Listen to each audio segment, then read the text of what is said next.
Hey friends, before we dive into tonight's story, did you know that nearly 80% of viewers aren't subscribed? If you're enjoying this content, hit that subscribe button. It really helps keep these long stories coming. Also, for even more police horror stories, check out my new channel. The link's in the description and pinned comment. I'd love it if you stop by and subscribe. I'd love to hear from you. What time is it where you are and which city are you listening from tonight? Now, sit back, relax, and let's get into it. I've seen that intersection 1,000 times, but that night it felt like the world split open underneath those flickering bulbs. The radio sat silent in my cruiser, its speaker crackling only with the ghost of a hang-up call. No code, no channel check, just the hiss of dead air. I stared out at the rain-slicked asphalt, neon signs blinking farewell, until dispatch cut through the quiet. Unit 14, report to Route 47 for a possible DUI.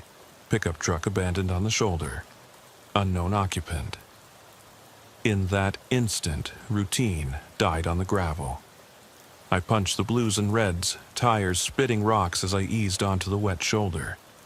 The pickup was there, all right, white, dense across its fender, hazard lights thumping in rhythm with my pulse. Engine cold, door cracked. I flicked off my siren and stepped into the mist. The air felt heavy, as if the fog itself was pressing in to watch. My flashlight cut a narrow beam through the haze, illuminating shards of broken glass and the faint smear of oil on the pavement. Inside the cab, empty. The driver's seat held a single crumpled jacket, soaked through. On the floor lay a half-empty whiskey bottle, cap off, labels peeled back by rain. I swept the beam over the bed of the truck. Empty, except for a scattering of tools. A lug wrench, a pair of gloves stained dark, and a long metal rod I couldn't identify. I clicked the radio mic, voice low.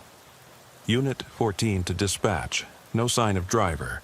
Possible passenger in distress, requesting cover. No response. Dead air again. I circled the vehicle, my boots sinking into the gravel. The rod lay halfway between the pickup and the tree line, like an offering to whatever might lurk beyond the shadows. I paused, knuckles whitening on my flashlight. Then I heard it, the soft tap of boot heel against pavement. I swung around, heart hammering. At the far end of the shoulder stood a figure, backlit by my cruiser's lights, slumped, drenched, silhouette trembling. "Ma'am?" My voice felt brittle. She wore a dress so thin it clung to her frame, beads of rain dripping from her hair. I took a half step forward, holster brushing my thigh. "Are you okay?" She tilted her head, then straightened, eyes locked on mine, wide, vacant, glistening like wet stones. When she spoke, her voice cracked like old vinyl. "Officer," he said he'd wait. My blood ran cold. "He who?" I swallowed. Her lips parted, but no words came. I shone the light at her feet, footprints leading back along the shoulder, fading into the fog. I checked my radio again, still nothing. "Can you tell me what happened?" She raised a hand and pointed down the road, where the trees pressed in close, branches dripping with mist. "It's under the bridge," she said. "Under the bridge they're waiting." My skin crawled. Under the bridge. There was no bridge for miles, only a culvert beneath the highway. But she wasn't talking about geography. My gut told me this was something else entirely. People lost in the fog sometimes whispered about things they couldn't see, about voices telling them where to go. But this was different. Her eyes weren't pleading, they were warning. I moved to guide her back to the cab, hand extended, voice firm. "Let's get out of the rain. Step this way." She hesitated, then sank to her knees, pressing palms into the gravel, as if bracing against some unseen force. Rain sluiced down her face, Her lips barely moved as she muttered, "He knows. He saw you." My heart pounded so loud I thought she'd hear it. "Saw me what?" I asked. She shook her head. "Silent words," she whispered. "He hears silent words." I scanned the edge of the tree line, but saw only darkness. My flashlight flickered, beam narrowing. I hit the side switch. Nothing. The world dimmed into charcoal shades. Then a twig snapped. A figure, tall, lean, emerged from the shadows. His coat hung loose, half-buttoned, collar up, face obscured by darkness. He paused under the lone street lamp, stepping forward until the light cut across his features. Thin lips curved in a faint smile, eyes reflecting mine. "Officer," he said, voice low, calm. "I've been waiting for you." I swallowed wet air, forcing my hand away from the holster. "Sir," I said, trying to stay clipped. My training crystal clear. Always identify, give commands. But nothing in training covered this. I swept my beam over him, no weapon visible, no passenger in his truck. Just that metal rod lying at his feet.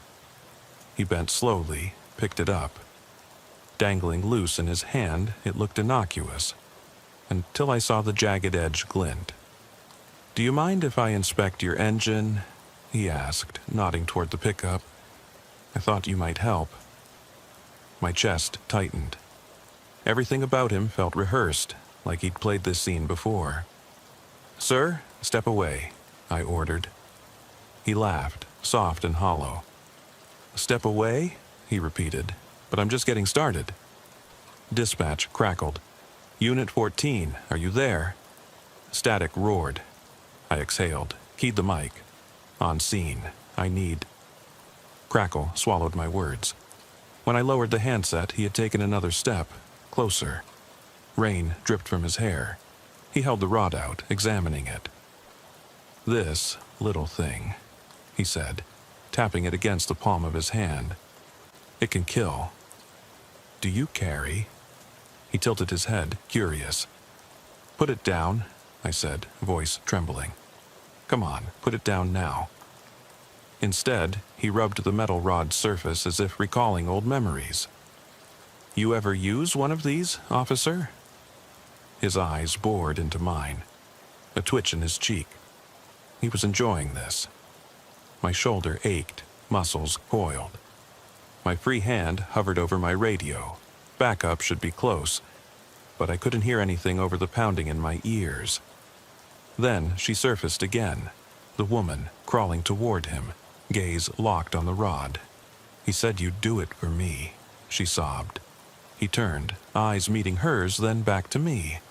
"See?" he said, voice soft. "They're all here." He nodded toward the woods. I peered into the darkness, nothing but tree trunk and dripping leaves. But in that moment I felt their presence. The weight of watching eyes, the hush of movement just out of sight. I tried to breathe calmly. Training said slow inhale, clear commands. "Step back," I repeated. The rod gleamed in his fist. "Tell me," he said, "can you hear them?" My chest tightened. I gripped my flashlight tighter, knuckles white. "Hear who?" I whispered, even though I knew. It wasn't voices from radios or radios from dispatch. It was something deeper. Fear itself, speaking in silence. He flicked the rod's tip toward the tree line. "They're hungry," he said. "Haven't fed in a long time." She whimpered behind him. I took a half step back. My foot slipped on the wet ground. Gravel rolled under my boot. My pistol, duty piece, rested snug in its holster, but I could feel its cold weight pressing against my leg. "You don't have to do this," I said, voice raspy. "Put the rod down, let her go." His smile widened, but only on one side. "But I don't want to hurt her," he said. "I want to save her." In the glow of the street lamp, I saw the glint of tears in his eyes, confusion, sorrow, something broken inside him. "Officer," he whispered, stepping forward again. "Will you help me?" My breath caught. Behind me, the fog shifted. I sensed movement, like fabric brushing against bark. I spun, raising my flashlight. Nothing. Turning back, he was closer, rod raised. "Faint heart," he murmured. Then he brought the rod down in a deliberate arc. I fired twice, without thinking. Bright flash, thunder in my ears. The rod clattered to the ground. He staggered, eyes wide, disbelief pooling in them. I dropped to one knee, heart racing, radio finally crackling. "Unit 14, what's your status?" I keyed the mic, voice shaking. "Shots fired, one down." "Behind me," she cried out, stumbling toward his prone form. Sirens wailed in the distance, late but coming. I holstered my weapon, knelt beside him. His breath came in rasping gasps.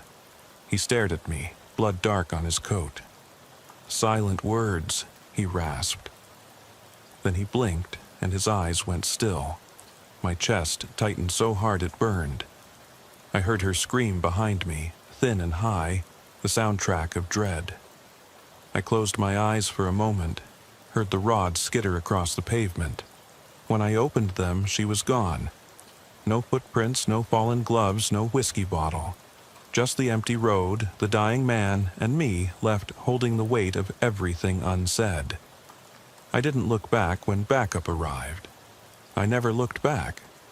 But sometimes when I close my eyes, I still see that rod and hear the echo of his last words drifting through the fog. Silent words. And I wonder, what was he trying to tell me? I eased back onto the highway before dawn, headlights cutting through mist that felt thicker than the night before.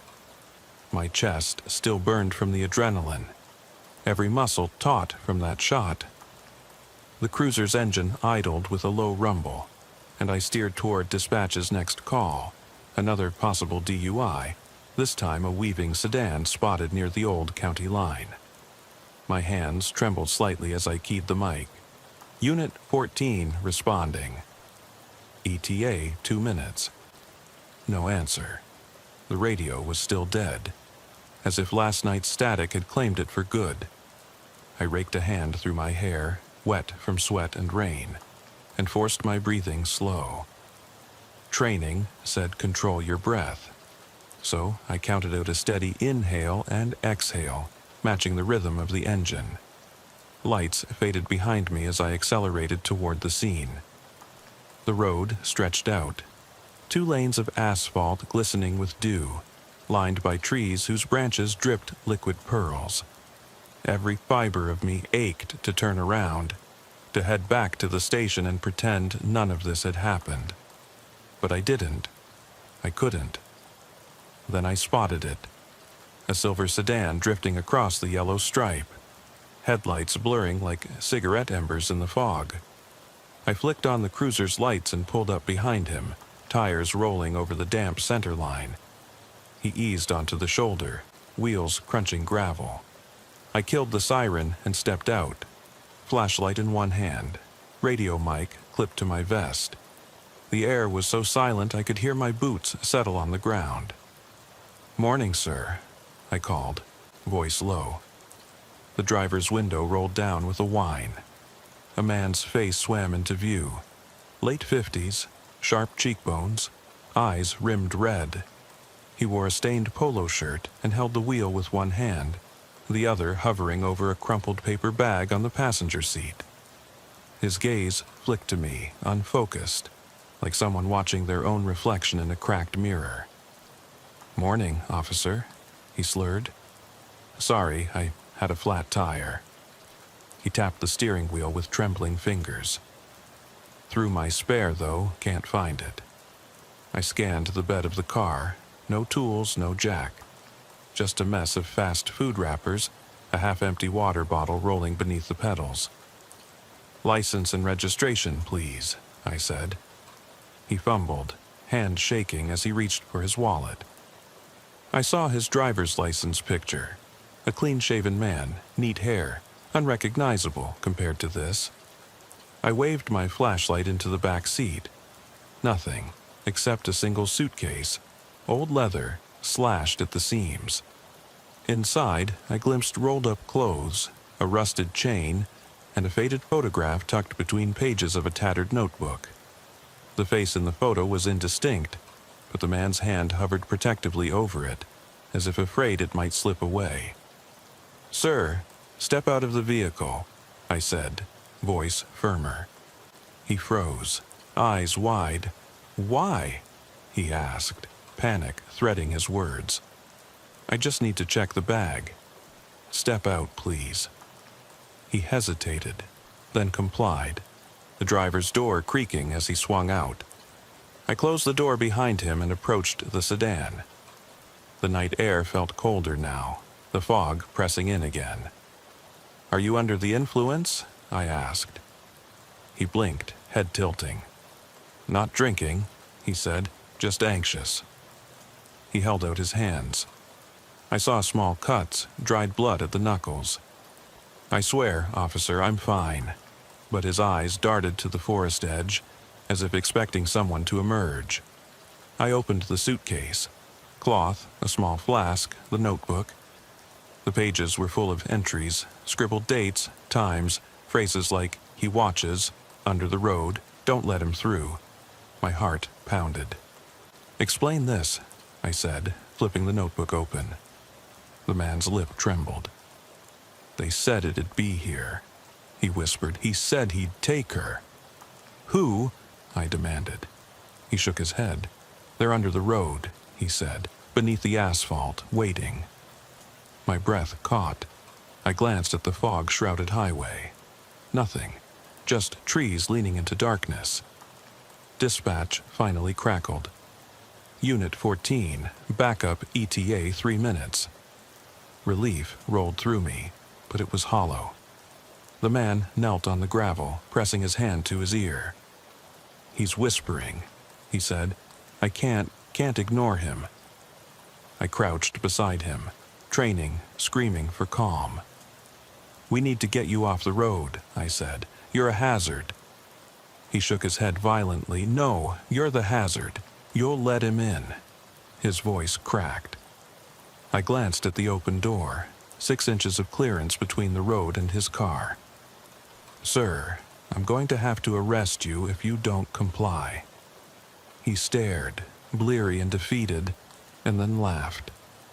A bark of a laugh that skidded across the shoulder. He stood and looked at me, eyes too bright in the dim light.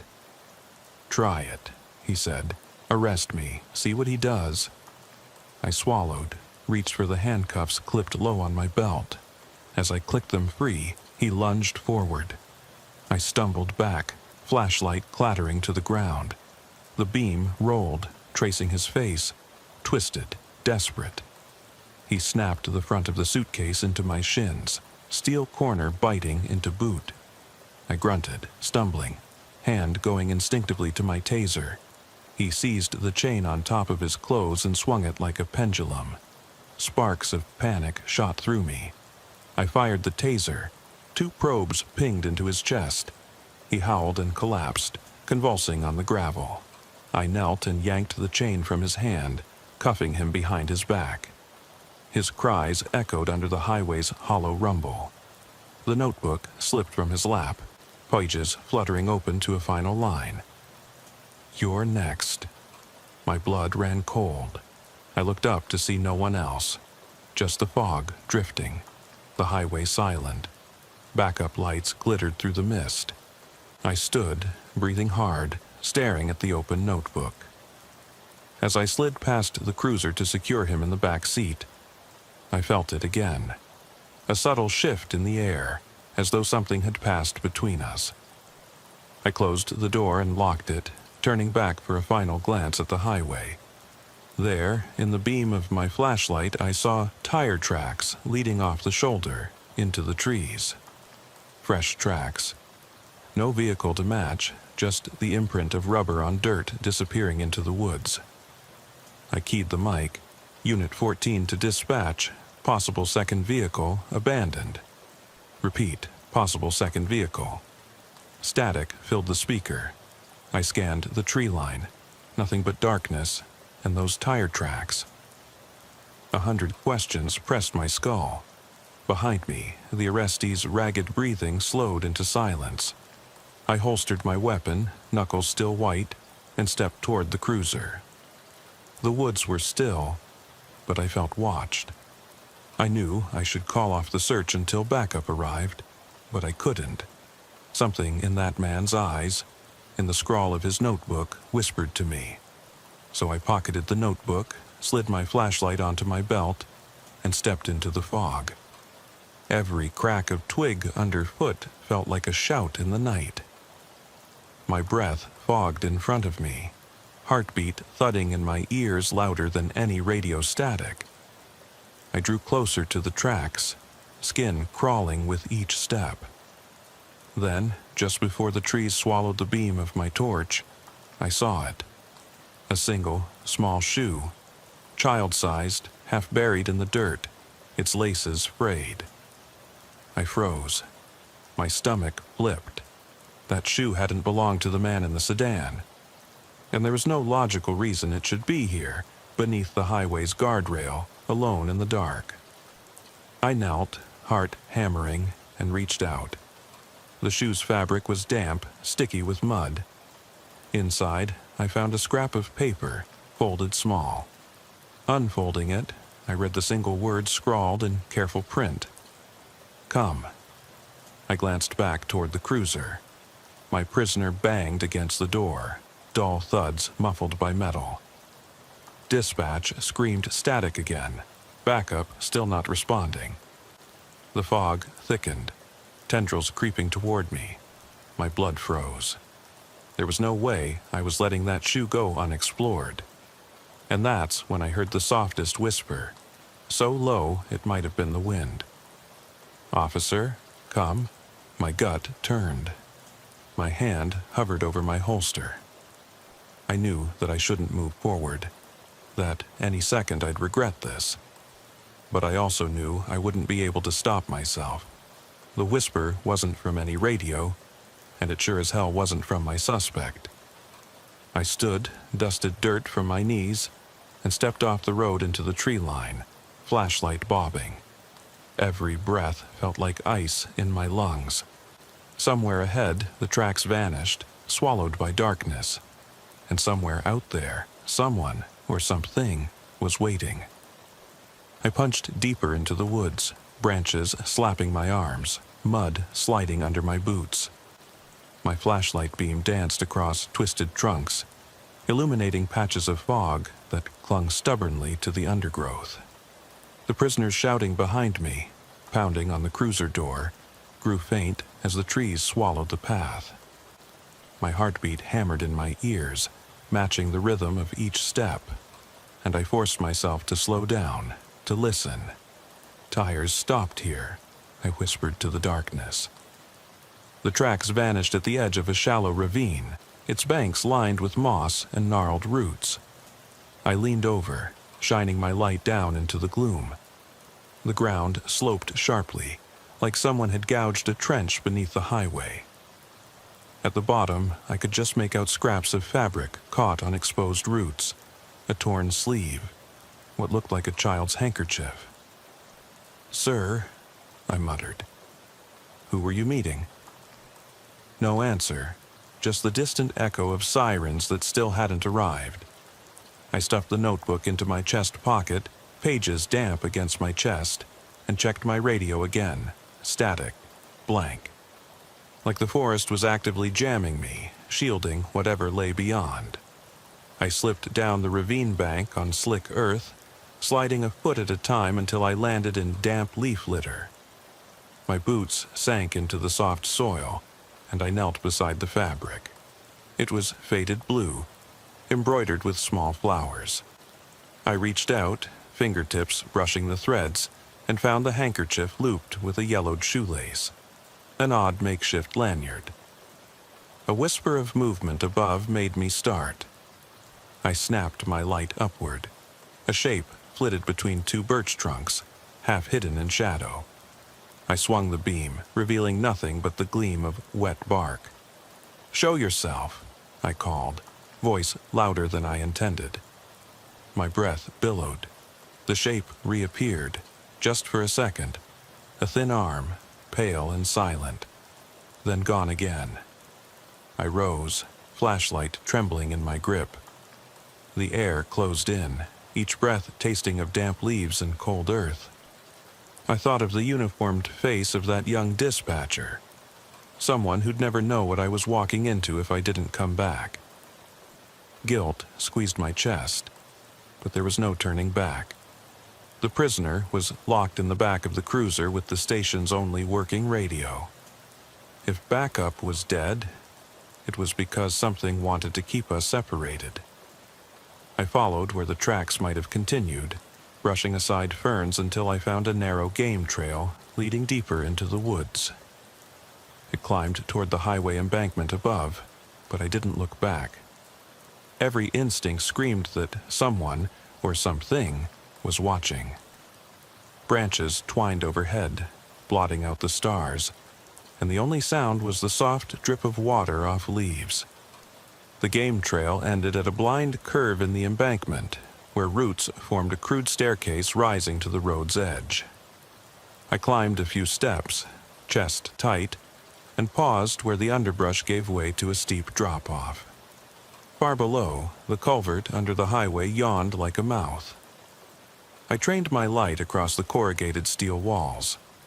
No light within, no movement, just the rhythm of water dripping through the center. I slipped off my shoulder camera, old tech, but maybe it still worked, and clicked it on. No feed, the lens fogged. I swore under my breath and tucked it away, my backup plan gone. I leaned against the embankment, heart thudding, and tried to steady my thoughts. Then I heard it, a faint humming, like metal rubbing against metal. My skin prickled. I swept the flashlight across the culvert slit. There, at the far end, a thin line of light. Not natural, yellowish, pulsing, almost hypnotic. "Hello?" I called. My voice cracked. My hand hovered near my holster, ready.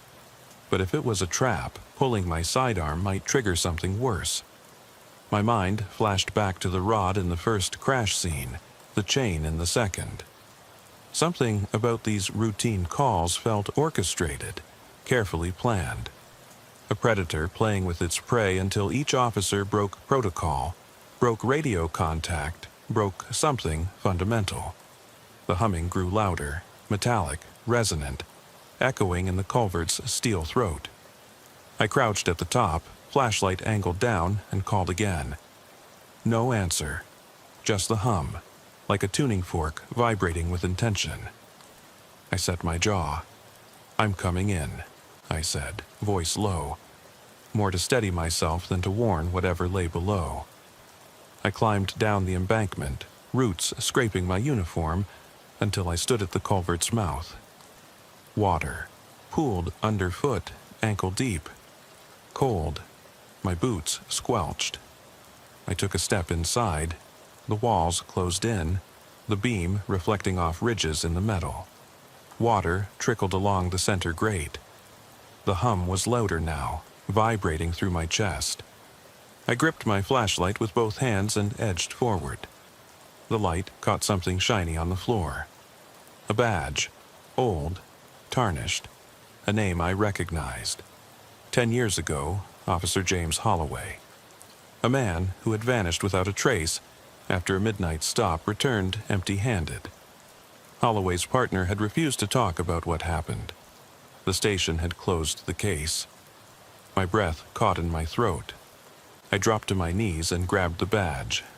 Water splashed up my sleeve. I checked the engraving. H. James, badge 3492. The metal was cold and slick. I whispered his name. A sudden clatter echoed from further inside. Bad echoes in a space like this. I rose and moved deeper, every step forcing water between my toes. The culvert narrowed where two steel panels overlapped, and the light barely pierced past that point. Then the humming stopped. Dead quiet. My flashlight's beam wavered. A faint voice whispered from the darkness, so close I could have reached out and touched it. "Officer, why'd you come?" My blood ran cold. I spun around but saw only steel walls and the bench of earth behind me. I swallowed. "Who's there?" I demanded. No answer, only my own echo bouncing back. I forced myself forward, heart hammering. The culvert bent twice, turning me away from the world above. Each bend tightened the air, thick and stale. I tapped my flashlight against the wall, sending ripples through the silence. Then I saw it. Scratches on the steel. Parallel grooves, like claws, but too uniform. They ran along the wall, deeper into the darkness, guiding me like a grotesque arrow. My head pounded, and a wave of nausea rose. I knelt, placed my hand beside the grooves, and felt the vibrations. The hum had traveled through these channels. I traced them with my finger until I reached a faint glow at the bend ahead. I stood and pressed forward. My flashlight revealed a small chamber carved into the earth beneath the highway, an alcove, maybe 4 feet across, walls carved by some tool or creature. In the center lay an overturned patrol helmet, its visor cracked. Next to it, the same metal rod I'd seen at the first crash site, its jagged edge dulled by rust. A single boot, Holloway's, peered out from under a pile of leaves. I swallowed hard. My hand shook as I picked up the helmet. It was warm, inexplicably warm, as though it had just been worn. I lifted the visor. Inside, a smear of dried blood and a tuft of light hair. My stomach lurched. Then I heard movement behind me. I spun, light sweeping across the alcove. Nothing. A breath of air brushed past my ear, a whisper. "Help me." It was faint, like radio static twisted into words. My flashlight flickered. The rod at my feet rattled. I swallowed, reaching for my holster before realizing I had no clear target. The shadows shifted. I stepped backward, helmet clutched to my chest. Water rippled around my boots. Behind me, the tunnel mouth had narrowed further, as if the earth itself had moved. I squinted, trying to make out shapes in the gloom. The hum returned, low and insistent, vibrating through the steel and into my bones. "Officer," the whisper came again, closer. It sounded like Holloway, like the prisoner from the car, like every voice I'd heard tonight, layered, overlapping, impossible. I pressed against the wall, flashlight beam dancing across the steel ribs. My chest felt tight enough to crack. I glanced toward the alcove entrance, my only exit. The hum intensified, and the rod slid across the floor toward me, moving as if guided by an unseen hand. I swallowed, vision blurring. My finger trembled on the helmet strap. Dispatch crackled through my earpiece. Static, then a faint voice. "Unit 14, status?" My heart stuttered. I keyed my mic, voice hollow. "I'm detained, need immediate assistance." No answer, only the hum rising to a roar. Walls vibrating, lights flickering. The rod crept closer, jagged edge glinting in my beam. I backed into the alcove, gripping the helmet like a shield. The hum crescendos and the rod stops inches from my boot. Everything freezes, only the low thrum of metal and the distant echo of sirens I can't hear. Then the whisper, "Come." My breath stalled. I took one step backward. Then the steel door of the alcove slammed shut behind me, and I realized there was no turning back. I froze against the cold steel, heart pounding so hard I thought the walls would shake. Darkness pressed in around me, broken only by the faint pulse of my flashlight as its battery sputtered. The hum had risen to a low roar, vibrating through the floor, the iron walls, even the air. My breath echoed in my ears. My hands shook so badly I thought I'd drop the helmet I clutched like a lifeline. I forced a steady exhale. Training drilled into me. Assess, then act. My eyes strained against the void. The alcove's rough earth floor felt slick beneath my boots. With one hand pressed to the wall for balance, I swept the beam across the curved steel barrier that now sealed the entrance. No seams, no rivets, just one smooth sheet of metal. I ran my palm along it. No door, no latch, nothing. Someone had locked me in, and the only way out was forward, deeper into whatever lay beyond. I pressed my back to the wall, trying to feel for any irregularity. The hum pulsed, and I realized it wasn't mechanical. It was something alive, or like a presence. I swallowed, throat dry. The metal rod lay inches from my boot, silent now, waiting. I remembered how it glided toward me like a living thing. If I moved toward it, would it cut me? Would the thing behind it come to life? A soft click echoed somewhere behind me. I spun, flashlight jagging, no change, nothing. My earpiece crackled, static, then a breath of sibilant hiss. I yanked it free. The radio was useless here. I pressed a shoulder to the barrier and shoved. It held firm, unyielding. I let out a frustrated growl. My mind raced. I had no cell service, no backup. I wasn't even sure how long I'd been down here. Time bent in darkness. Slowly, I sank to one knee, helmet still clutched. I tapped its brim against my palm, then lifted the visor and shone the flashlight into it. The plastic was cracked, blood-stained. I slid a gloved finger through the blood smear. Underneath, I thought I saw something. A tiny fingerprint pressed into the grime. Someone had held this helmet after Holloway fell. That someone might still be here. My thoughts spun. Training, procedure, backup. None of it mattered now. This was survival. I stood, determined. There was only one direction, forward. If I waited, the hum would drive me insane. I tapped the rod with the toe of my boot. It clattered, half buried in mud. I knelt and pried it free. The jagged edge glinted in my beam, accusing me. I hefted it like a club, mind screaming that it could be my ticket out or my doom. Then a voice whispered behind me, soft but echoing, "It's easier when you let go." I jolted, shining the light over my shoulder. Nothing. The air smelled of earth and rust. My pulse thundered. My free hand sought my holster, but there was nothing. Only the rod and the helmet. I squared my shoulders and limped forward, water dripping around my ankles.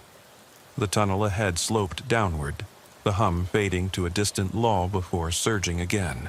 I listened for any clues, the drip of water, the scrape of my boots, the rasp of my own breathing.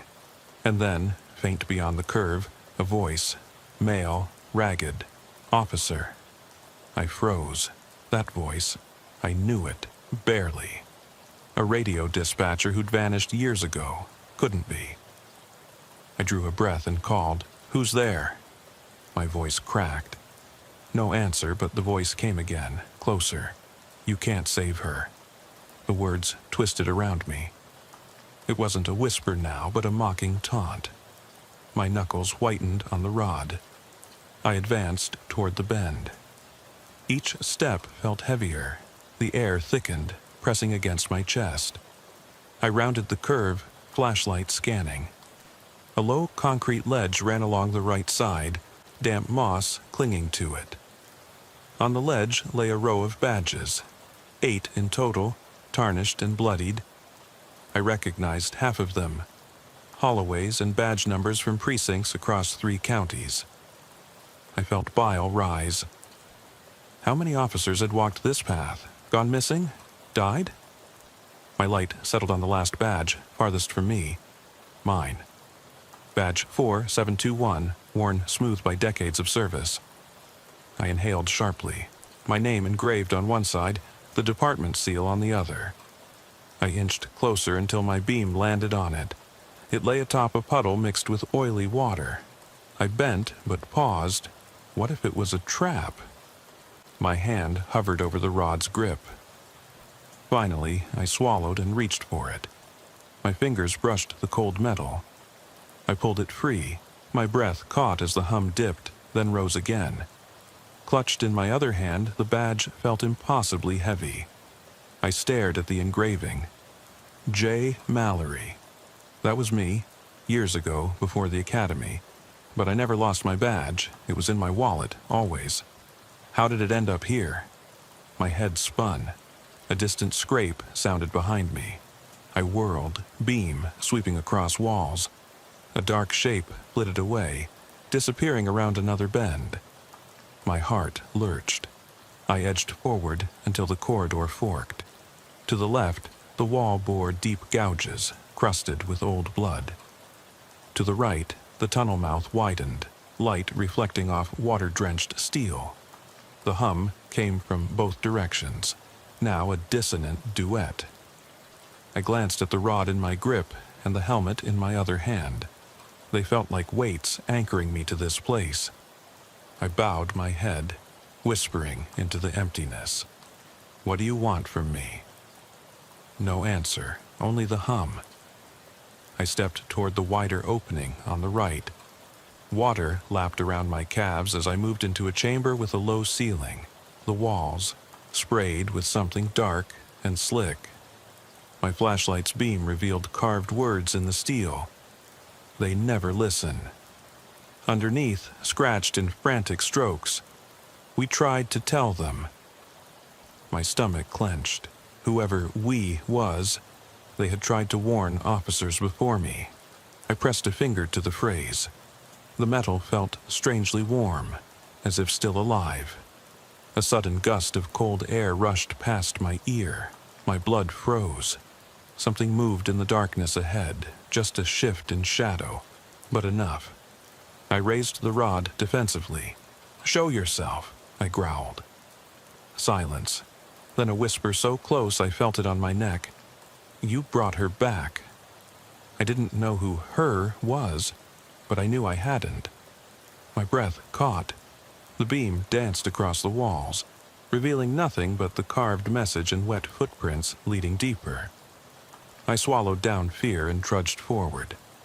The beam hit a shallow pool, water reflecting a light I didn't carry, blue-white, pulsing like a beacon. I inched closer, peering into the pool. Beneath the surface, something glinted. A single child's shoe, identical to the one I found outside. I knelt and lifted it, water sloshing around my wrists. Inside, petrified fabric clung to something small. A photograph. I flipped it free and let it float on the water. My flashlight trembled, illuminating a black and white image. A little girl, eyes bright with laughter, clutching a teddy bear. I felt a stab of sorrow and dread. Her face was hauntingly familiar, like everyone I'd ever failed to save, or perhaps like the dispatcher who whispered earlier. I shoved the shoe and photo into my pocket, heart hammering. I needed to know what this meant, but before I could move, the badge in my other hand twisted violently, metal scraping against flesh. I gasped and dropped it. It clattered to the floor, spinning until it faced me. Engraving upturned but impossible to read. A voice echoed behind me, louder than the hum. A child's giggle, soft and innocent, rising into a high trill. I spun, flashlight beam slicing the darkness. No child in sight. My pulse thundered. The giggle repeated, closer, almost at my shoulder. "Officer, help me." My blood ran cold, the air rippled. My flashlight beam wavered, and in that flicker I saw her, a pale face at the edge of the light, eyes hollow, lips curved in a sad smile. She held out a hand. My breath hitched. She looked no older than 6. Wet hair plastered to her head, dress torn. She opened her mouth to speak, but no sound came. Instead, her lips moved as though mouthing words I could feel but not hear. I lowered the rod, voice shaking. "What do you need?" She faded at the edges, body dissolving into mist. The giggle pitched into silence, and the hum dropped into a low throb. The badge rattled again, spinning to land engraving up. "You said you'd come." I stumbled back, chest tight, helmet clattering in my hand. The water sloshed at my boots. The tunnel behind me lay in deep shadow, silent. Ahead, the pool's pulsating light beckoned like a heartbeat. The carved words echoed in my mind. They tried to tell them, they never listen. My radio crackled once, a single word. "Mallory?" My name, carried on static. My breath caught. I lifted the rod, knuckles white. Above the pool's light, the tunnel yawned wider, deeper. The hum pulsed again, and I realized it was beckoning me forward. I swallowed, chest tight. The little girl's image swirled in my mind. I swallowed past fear. I stepped toward the pool, water rising above my ankles.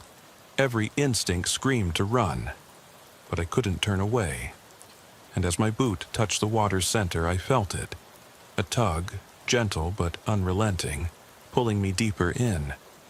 I swallowed hard and let the cold pulse of the water guide me deeper, each step forward an act of defiance against every instinct screaming to flee.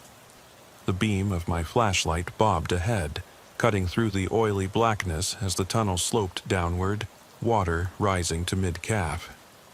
The pulsing light from the shallow pool behind me dimmed into memory, replaced by a faint ethereal glow emanating from cracks in the steel walls, thin fissures leaking luminescence like veins of otherworldly ore.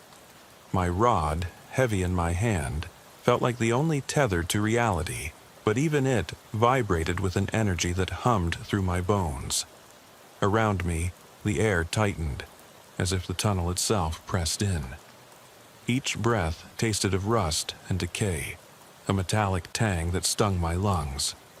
My boots sloshed through cold water that churned faintly, as though stirred by some unseen current. The hum had quieted to a low heartbeat, steady, insistent, as though the place itself was alive. I could almost feel it watching. I scanned the walls for more clues, deeper scratches, carved words, something, anything, that explained why this culvert, this accursed artery under the highway, had claimed so many of us.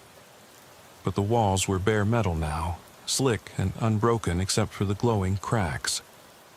Here and there, though, I spotted streaks of something, dark and crusted along the floor. Old blood, perhaps, but too dark to be sure. I stepped over them, heart racing, and pressed on. The tunnel opened into a wider chamber, triangular in shape, its apex lost in darkness above. The water pooled deeper here, swirling around my knees as I waded in. My flashlight reflected off jagged projections of steel and earth, half-collapsed panels that formed a diaphanous lattice above. Tangles of roots had forced their way through cracks, draping the space in a macabre curtain of wood and metal. The hum pulsed most strongly here, reverberating off every surface. At the far end of the chamber, I saw an archway, brute steel framing a dark passage that dropped even deeper. The glow from the walls brightened there, a sickly yellow that flickered like a dying flame. My heart throbbed as I approached. On the arch's lintel, letters had been hammered into the metal. "Here lies truth." Beneath that, scraped into the earth at the threshold, was a single word: see. My breath caught. Truth. What truth? And see what? I shone my light beneath the arch. The floor angled down steeply, water pouring like a thin waterfall into the depths. I staggered back, boots sliding on algae-slick metal grating. My mind raced. If I went down, I might never come up. But if I didn't, I'd never escape this nightmare. I steadied myself against the archway, dripping water from my uniform soaking me through. The beam of my flashlight traced wet footsteps descending into darkness, inches apart, as if someone had walked here moments before. I swallowed my fear and stepped onto the first rung of a narrow ladder carved into the steel. The rungs were slimy, barely wide enough for my boot, but sturdy. I gripped the sides, rod slung awkwardly at my back, and climbed. Each footfall echoed into the void below.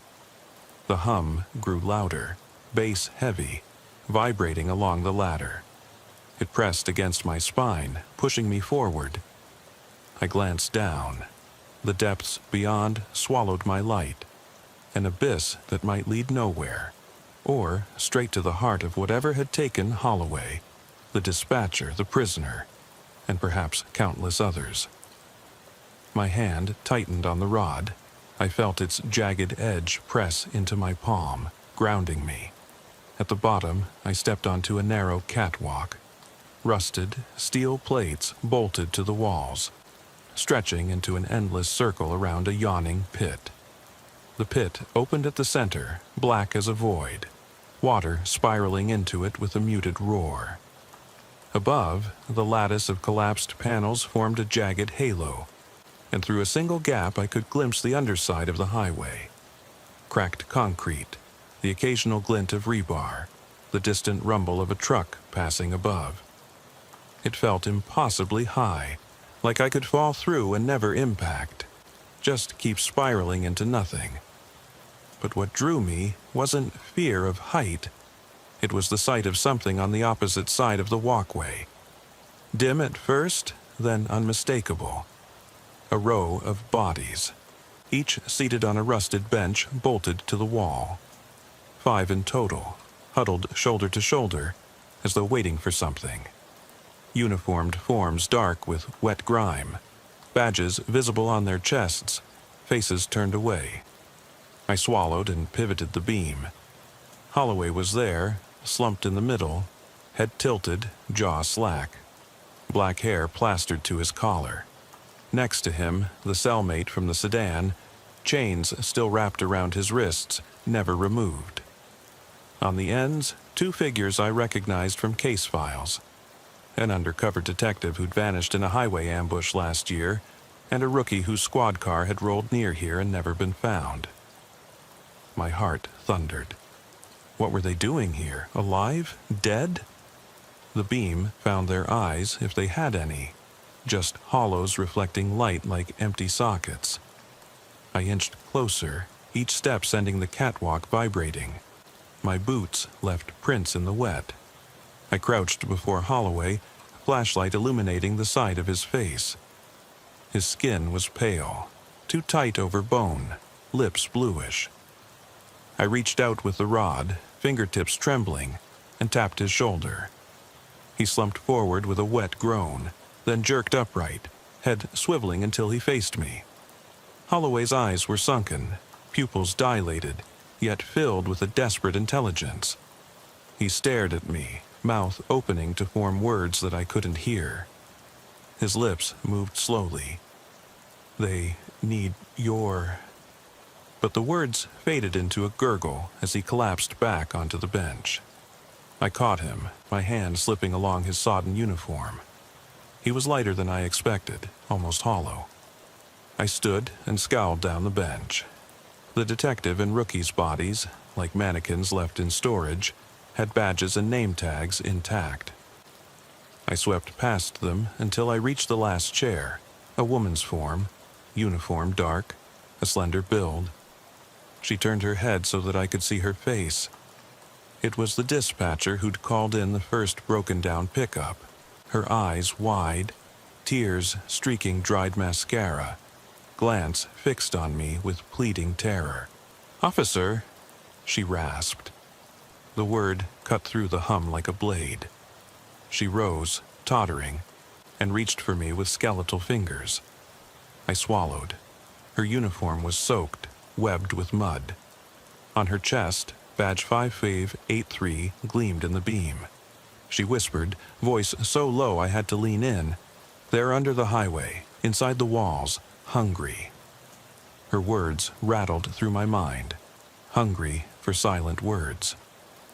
She collapsed then, body sliding from the bench to the catwalk with a wet thud. The badge fell free, clinking. I bent and scooped it up, her badge. One more addition to the collection. Behind me, a soft, scuttling noise made me spin. The pit's edge churned as though something beneath pressed upward, slick tendrils of oil-dark water swirling. A shape emerged, first an arm, then a twisted humanoid silhouette covered in mud and metal fragments. Its head lolled, eyes white, mouth stretched in a silent scream. I stumbled back, heart in my throat. The creature, if that's what it was, climbed onto the catwalk with jerky motions, boots heavy, limbs elongated. It wore a deteriorated uniform, no badge, just tatters. Its eyes fixed on me, vacant, feral, and it moaned. A low, resonant groan that seemed to echo every voice I'd heard since this nightmare began. I raised the rod, arm shaking. The thing advanced, spittle flicking from its lips, each footstep rasping over metal. My mind raced. I could back toward the archway, climb for the light, risk the plunge if the walkway gave way, or stand my ground. But how to fight something born of this place, of every lost officer's fear and failure? The creature lunged. I swung the rod with every ounce of strength I had. It connected with a dull crack against something not quite bone. The creature staggered, breaking into a rasping trill of voices. My partner's voice, Holloway's confession, the dispatcher's whisper, all screaming at once through its gullet. I staggered back, covering my ears. It roared, a sound like bending steel, then pitched forward into the black pit. I rushed the edge, peering down. The creature's body slid into the water, disappearing into the whirlpool. The hum crescendoed, then cut off with a single, ear-splitting silence. My flashlight flickered. In the stillness, only the drip of water remained.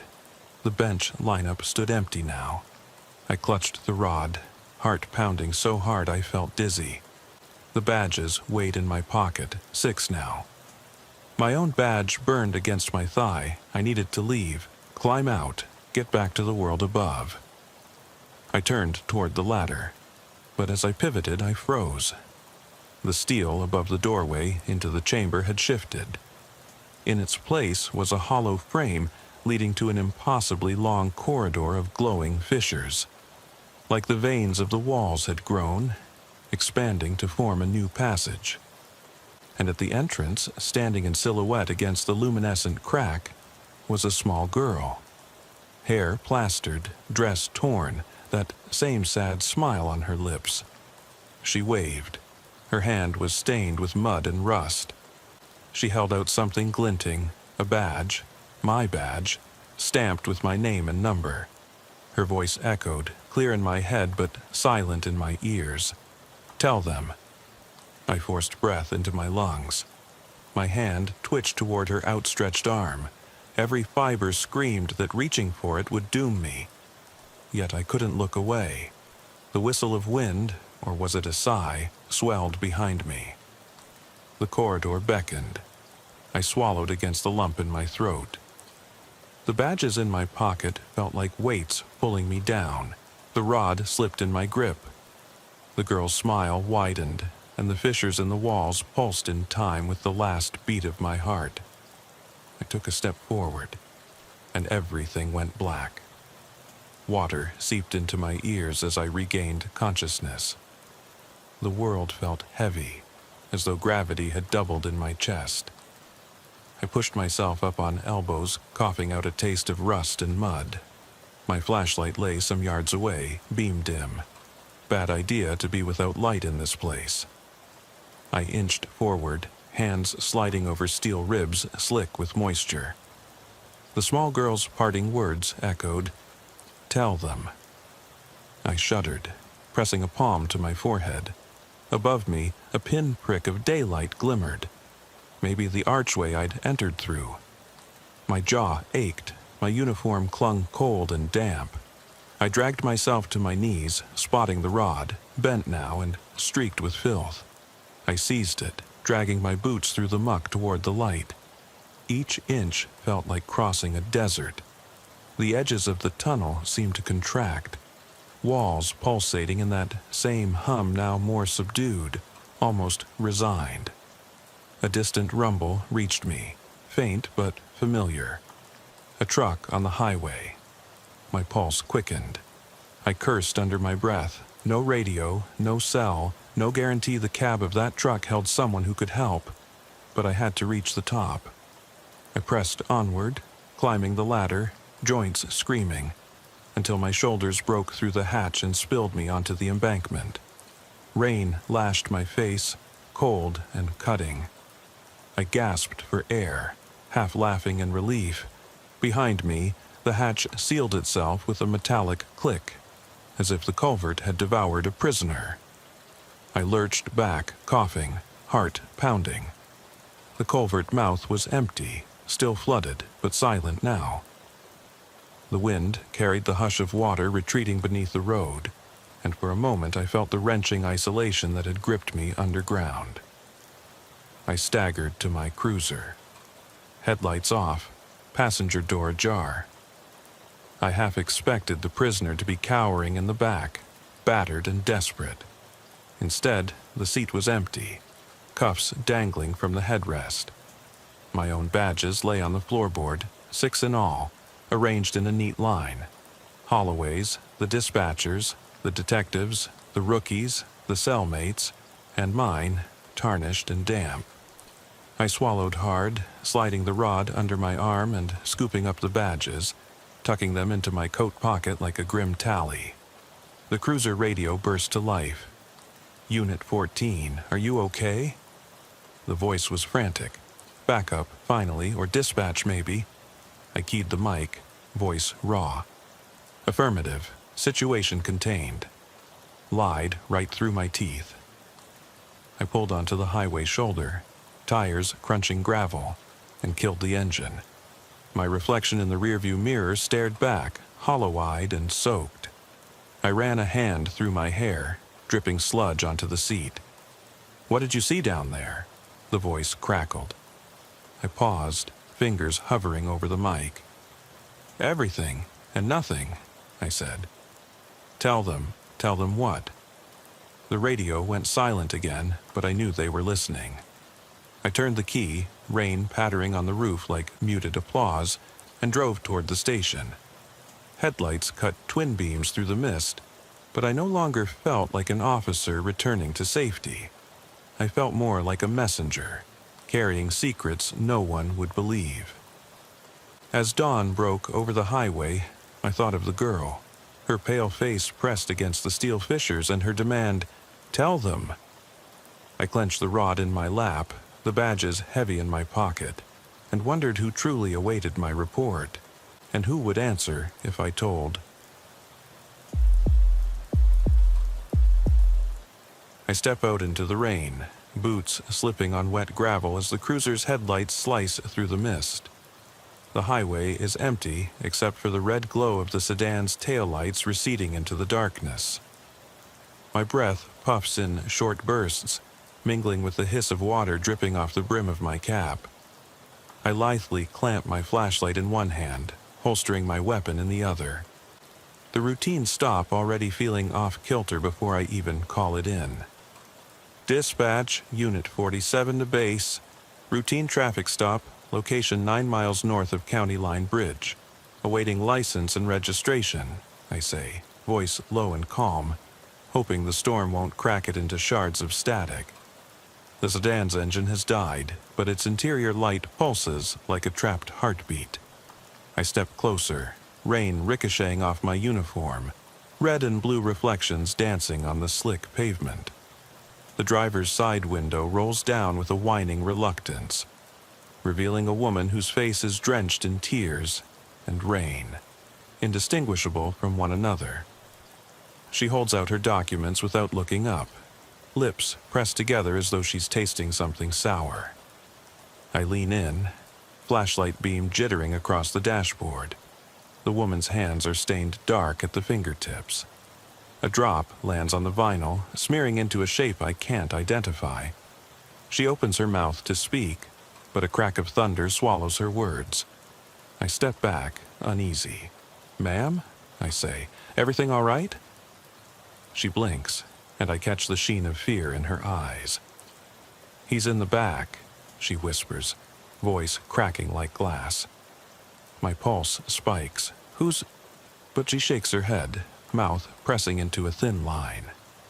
I glance over my shoulder at the passenger door, slightly ajar, steam billowing out like breath from a dying animal. My training screams to secure the scene, but instinct tells me to move slowly, keep things calm.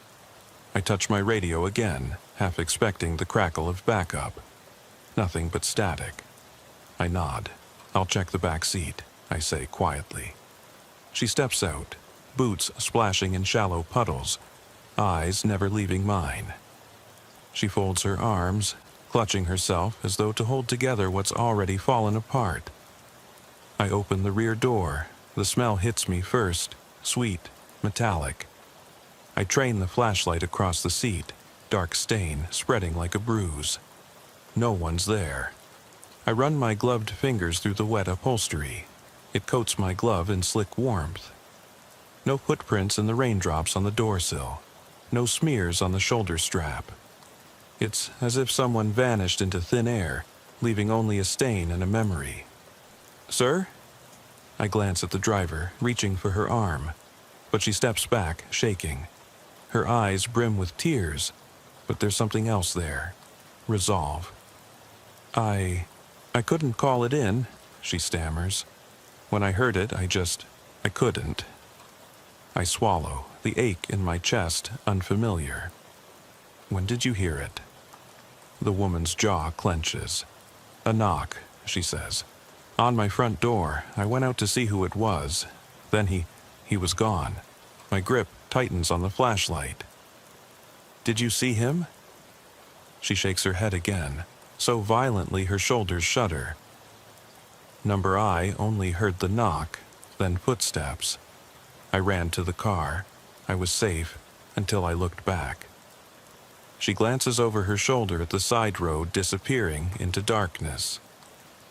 Gravel crunched. Footsteps. The hair on my neck stands up. I look down at my boots. Water pooling around them, but no footprints leading back to the edge of the pavement. "Ma'am," I say softly, "can you tell me what you heard exactly?" She fights to steady her breathing, each exhale a rasp in the humid night. 3 knocks, like someone tapping on a wooden door, then footsteps, away from the house. Then I saw the blood. My chest tightens. "Blood?" She points at the open passenger door. "He dripped blood onto the mat. I didn't see him, but I saw it." She swallows hard, pressing her lips together until I fear they'll crack. "Please, you have to believe me." I nod, though I'm not sure what I believe anymore.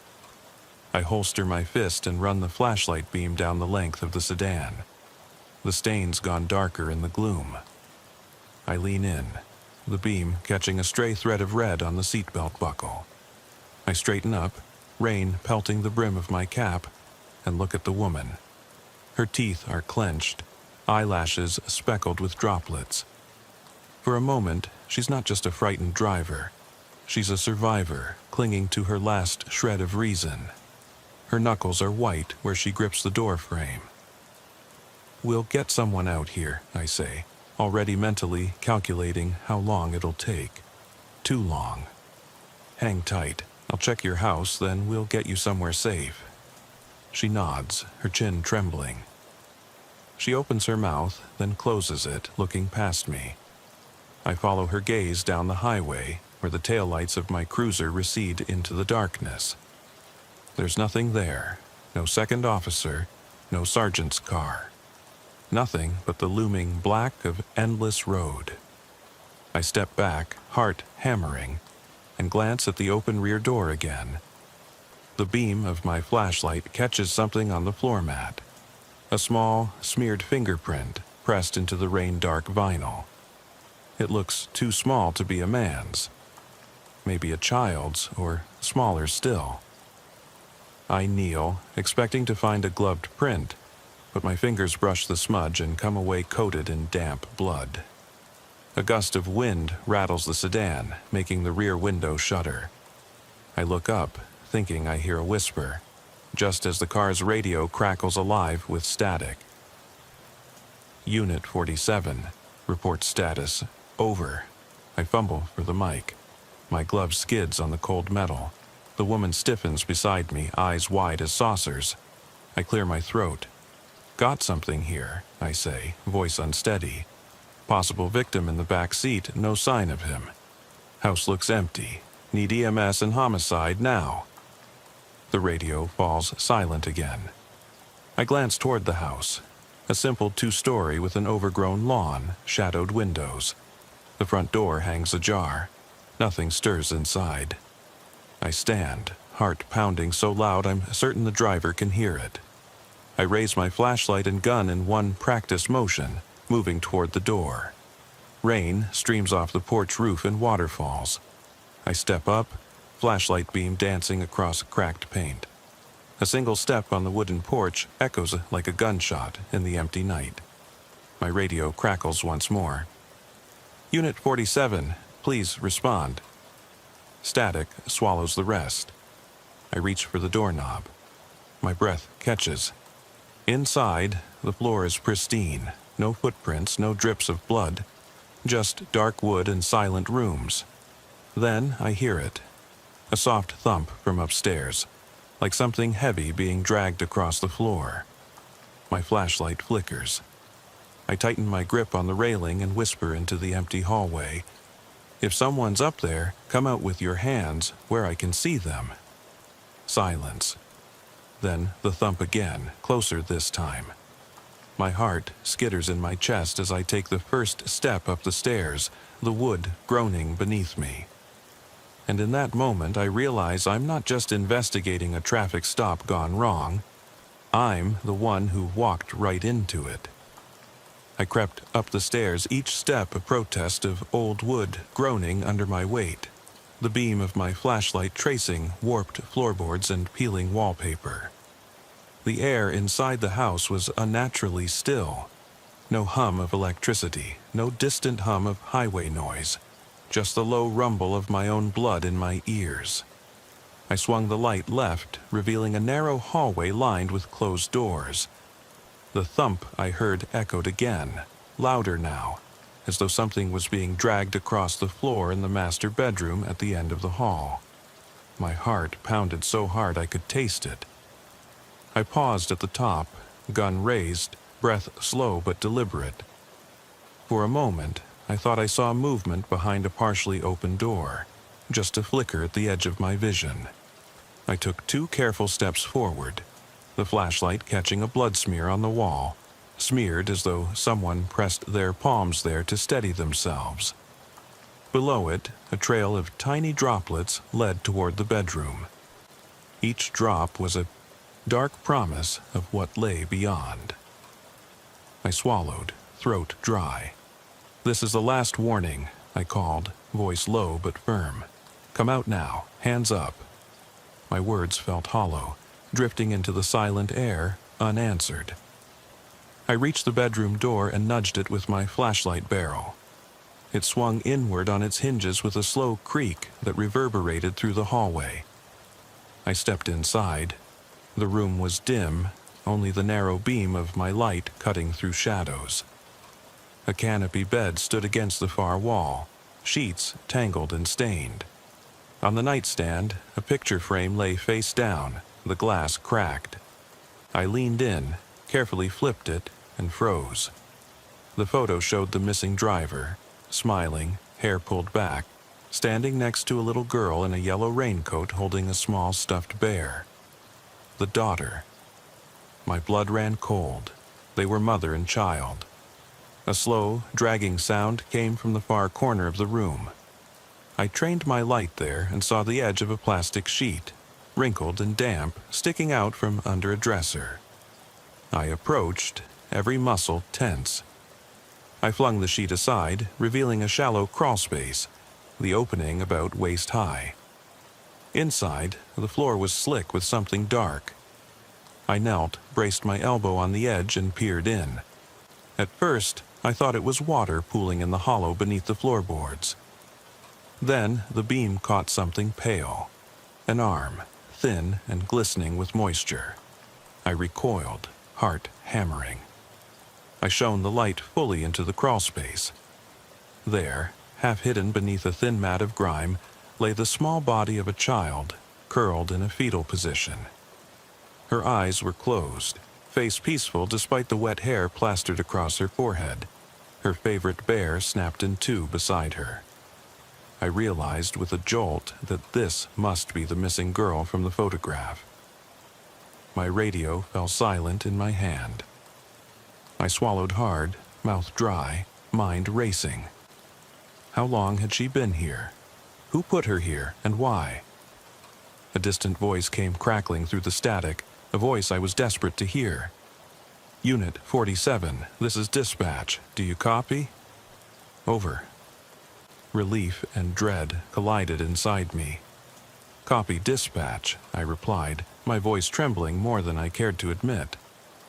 Mother's missing, and there's a child. Found her in the crawlspace. She's cold to the touch. I need EMS and homicide here ASAP. I climbed back to my feet, turning to lock the crawlspace. Behind me, the bed's sheets rustled, though no breeze blew through the closed windows. I spun, gun raised, and swept the light across the room. Empty. The drapes hung motionless. I let out a breath I'd been holding.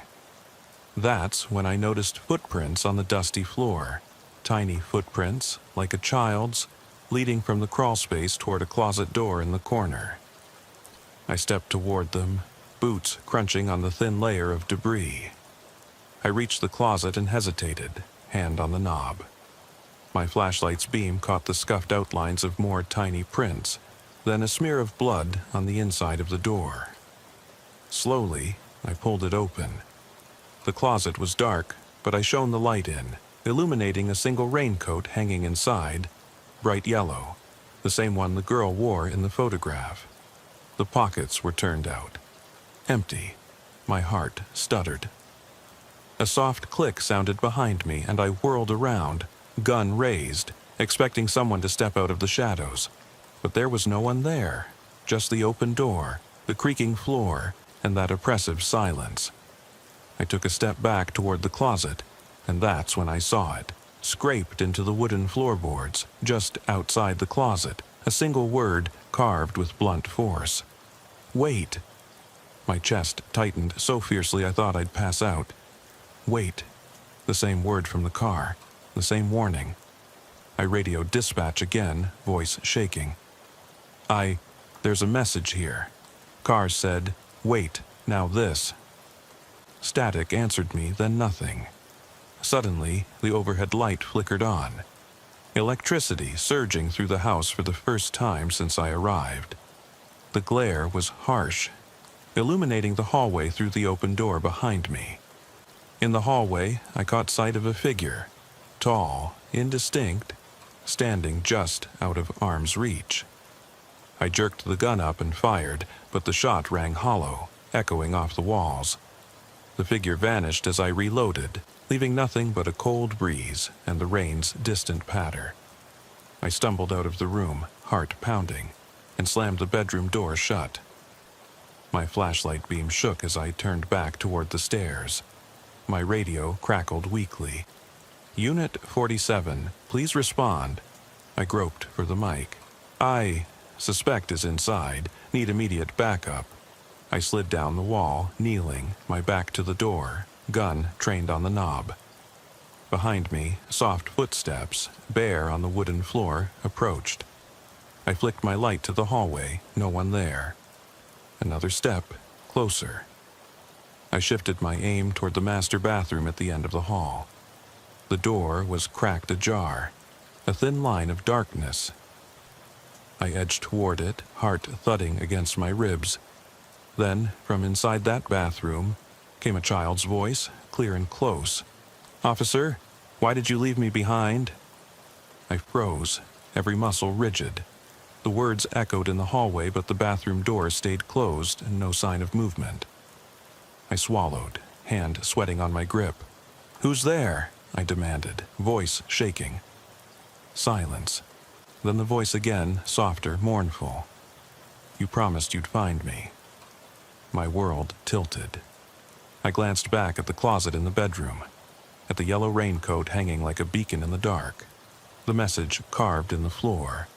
Wait. I realized then that this was no simple kidnapping or murder. Something more twisted. Something that knew my every move, my every doubt.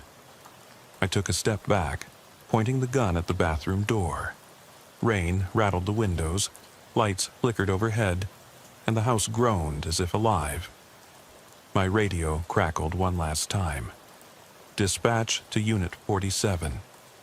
Static. Then, in that pregnant pause before the words died, I heard a soft scraping behind me like claws on wood. I spun, flashlight training on the far wall.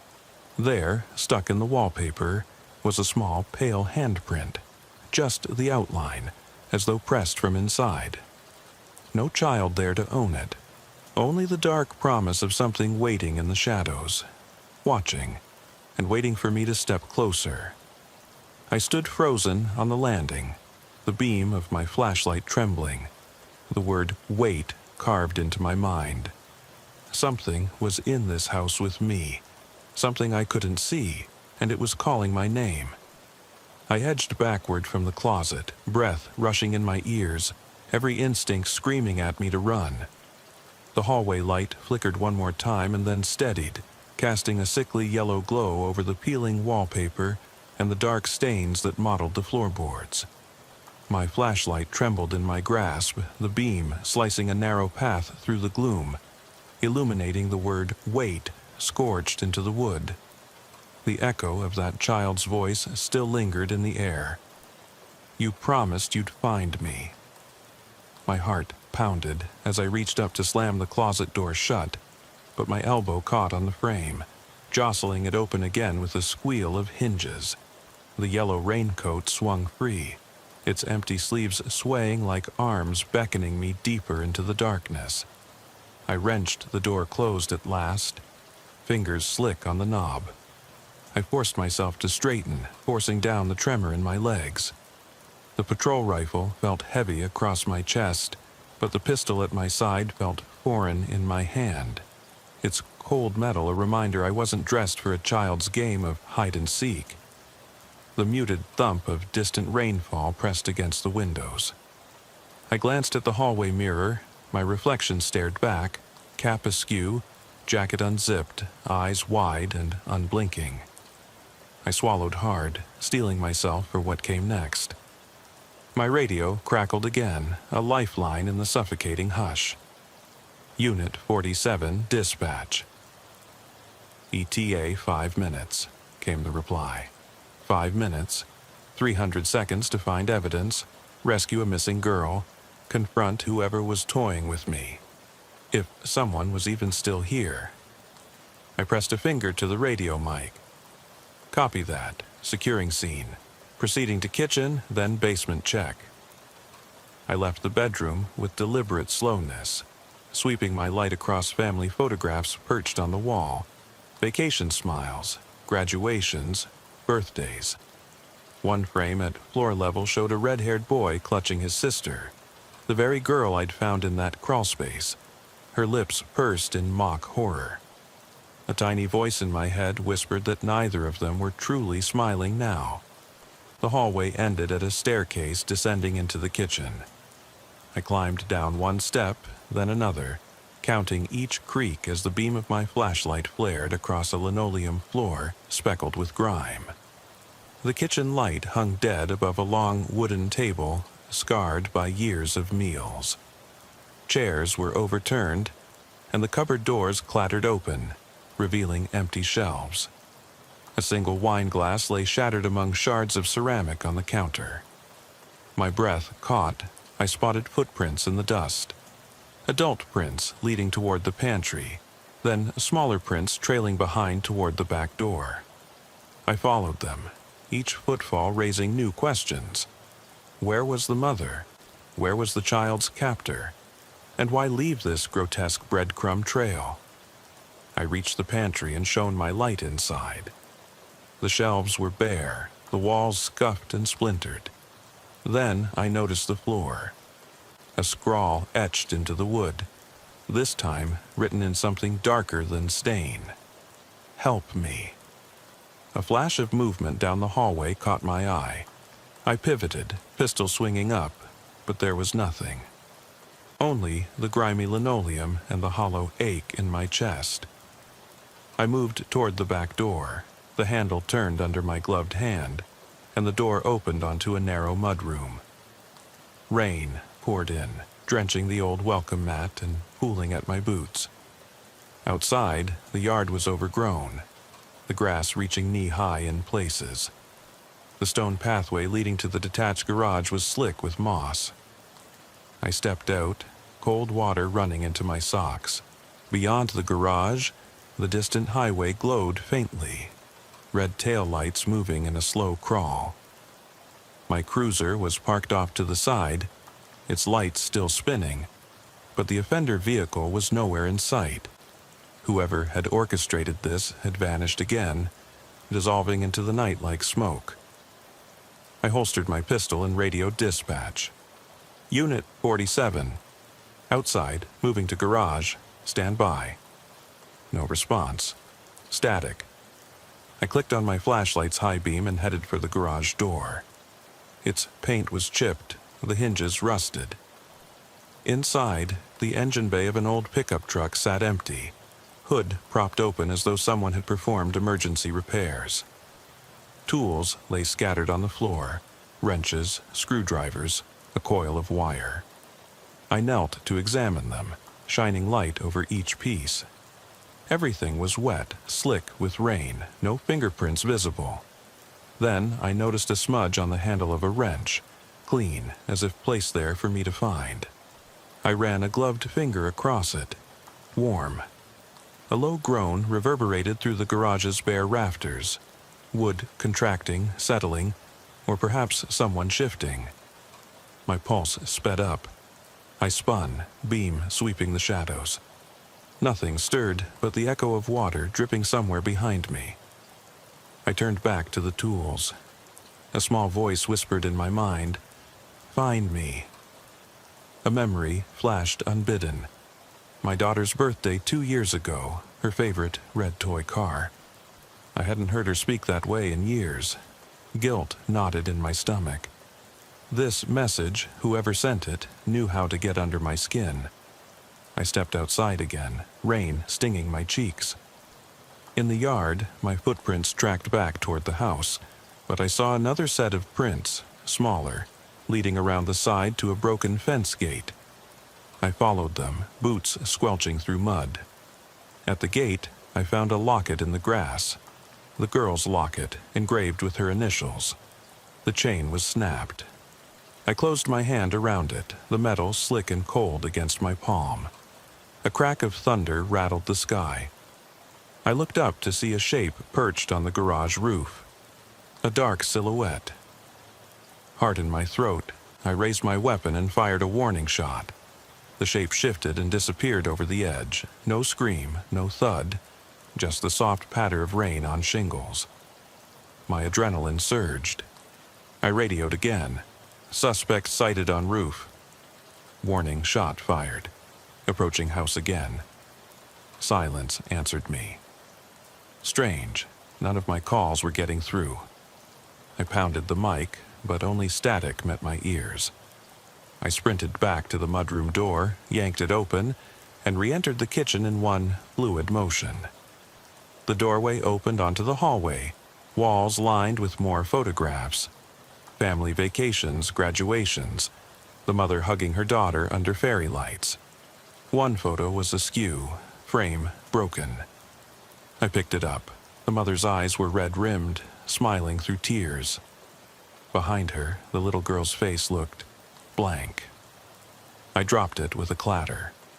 Upstairs, something thumped again, like a door slamming. My boots skipped the bottom stair. I raced upward, flashlight swinging wildly.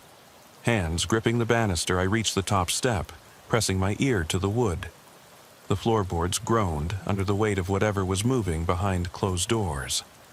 I forced myself to count. Door on the right, bedroom, door on the left, bathroom. I chose the left. The bathroom door was cracked. I shoved it open with my shoulder. The tiles were cracked, sink faucet dripping. On the mirror, someone had scrawled in lipstick, "Leave now." Below the message, a handprint marred the glass, smudged in places, as if someone had tried to wipe it away. My flashlight beam caught a streak of red in the basin. I stepped closer. A torn piece of paper floated in the sink, edges ragged. I fished it out and unfolded it. A child's scrawl, letters uneven. Daddy said I was bad. He said I'd disappear like the rain. Please, officer, find me. My breath caught. I dropped the note. The door behind me slammed shut. I whirled around, pistol raised, but the bathroom was empty. The note flapped in the pool of water near my feet. I picked it up again, voice trembling. "Who's there?" Silence. Then, behind me, a soft giggle, like a child playing hide-and-seek. I spun, flashlight beam slicing the darkness. The bathtub was empty, the shower curtains still. The only movement was my own reflection in the window, eyes wide, face pale. I lowered my flashlight, heart pounding. A whisper drifted through the closed door. "You'll never leave." I rammed the door open, stumbling into the hallway, and raced down the stairs 2 at a time. The second I hit the kitchen floor, the lights went out. Whole house cast into blackness. My flashlight flickered off too, dying with a pop. I stood frozen in the pitch dark, ears straining to hear the child's voice or the scuff of boots. Rain hammered the windows. Thunder split the sky. My radio lay in my pocket, silent. I drew in a shuddering breath and clicked the flashlight back on. The beam illuminated the kitchen, now flipped over, legs pointed at the ceiling. On the underside, another message. Still waiting. I felt something brush my ankle. I looked down to see a small handprint on my boot, wet and warm. I swallowed hard, raised my flashlight to the ceiling, and whispered to the empty room, "Who the hell are you?" No answer. Only the relentless drip of the faucet. And then, from the hallway, I heard the softest child's voice say, clear as day, "Officer, are you coming?" I forced my trembling breath into deep, measured pulls, chest tight as the suffocating darkness pressed in from every side. The soft drip-drip of the faucet behind me echoed like a countdown. The note on the underside of the table, still waiting, burned itself onto my retinas, and the handprint at my ankle felt all too real, like cold flesh pressing against the fabric of my boot. The child's voice, so eerily clear, had beckoned me, and I knew I had to follow it. Every instinct screamed to retreat to the safety of my cruiser, to wait for backup, but something deeper urged me forward, a promise I had made, a duty I couldn't abandon. I cleared my throat, the sound ragged in the stillness. "Okay," I whispered into the void, voice cracking. "I'm coming." I crossed the kitchen in 5 quick strides, slippers of water slipping beneath my boots. The beam from my flashlight carved a shaky path up the stairs, splintering the blackness into slivers of pale yellow. At the top landing, the wires overhead flickered sporadically, giving me only periodic glimpses of peeling paint and dusty floorboards. I saw the bathroom door ajar, and the message scrawled in lipstick, "Leave now," burned into my memory. I couldn't leave, not now. I turned down the hallway toward the master bedroom where I'd uncovered the crawl space. Each step felt like wading through molasses. The door to that room loomed before me, its paint chipped and warped by time. The distant rumble of thunder vibrated through the walls. I pressed my shoulder against the door and eased it open. Inside, the room looked unchanged, yet completely alien. The canopy bed sagged under the weight of darkness. The photograph of mother and daughter lie face down on the nightstand, face shattered glass. The closet door, where I'd found the yellow raincoat, was closed, its surface bearing the imprint of my earlier confrontation. Now, it seemed to breathe with a life of its own. I conducted a rapid sweep of the room with my flashlight. Nothing moved, no hiss of breath, no scrape of nails. But then I saw footprints again, tiny, bare, leading from the mattress toward the open door of the crawlspace. The light caught a flicker of white, bone, perhaps, or a toy. I stepped closer, and the beam illuminated a single Barbie shoe, its heel snapped, lying in the crawlspace entrance. A cold gust brushed past me. The window behind the bed must have been opened. I lunged across the room and slammed it shut, the glass rattling in its frame. My pulse throbbed in my temples. The wind howled in protest. That howling became a chorus of faint sobbing. I pivoted, flashlight trained back on the crawlspace. The sobbing became clearer. Tiny, broken gasps locked in the low ceiling below. My breath caught. I dropped to my knees, sliding the flashlight beam inside the opening. The floorboards glistened with moisture, and in the farthest corner I saw her, the little girl, curled in the fetal position, wet hair plastered to her face, tears mixing with the grime. Her backpack lay nearby, straps torn. She looked smaller now, more fragile. "Sweetheart," I murmured, voice hushed. "It's okay, I've got you." Her head snapped up. Those huge eyes reflected my flashlight beam, wide with relief and terror. She reached out a trembling hand. I swallowed and crouched at the entrance, careful to keep my footing on the damp wood. "You found me," she whispered. "I knew you would." I swallowed hard, gloved hand extending to grasp hers. She was ice cold, but her fingers closed around mine. I felt tears burn behind my eyes. "We need to get you out of here," I said. "Do you know who did this?" She shook her head, hair falling forward in a curtain. "He watches everything," she said. "He set the traps." I frowned. "Traps?" She whimpered and pointed behind me at a grimy suitcase sitting on the bed. I turned, slowed by the weight of dread settling in my gut. The suitcase was old, canvas faded, corners frayed.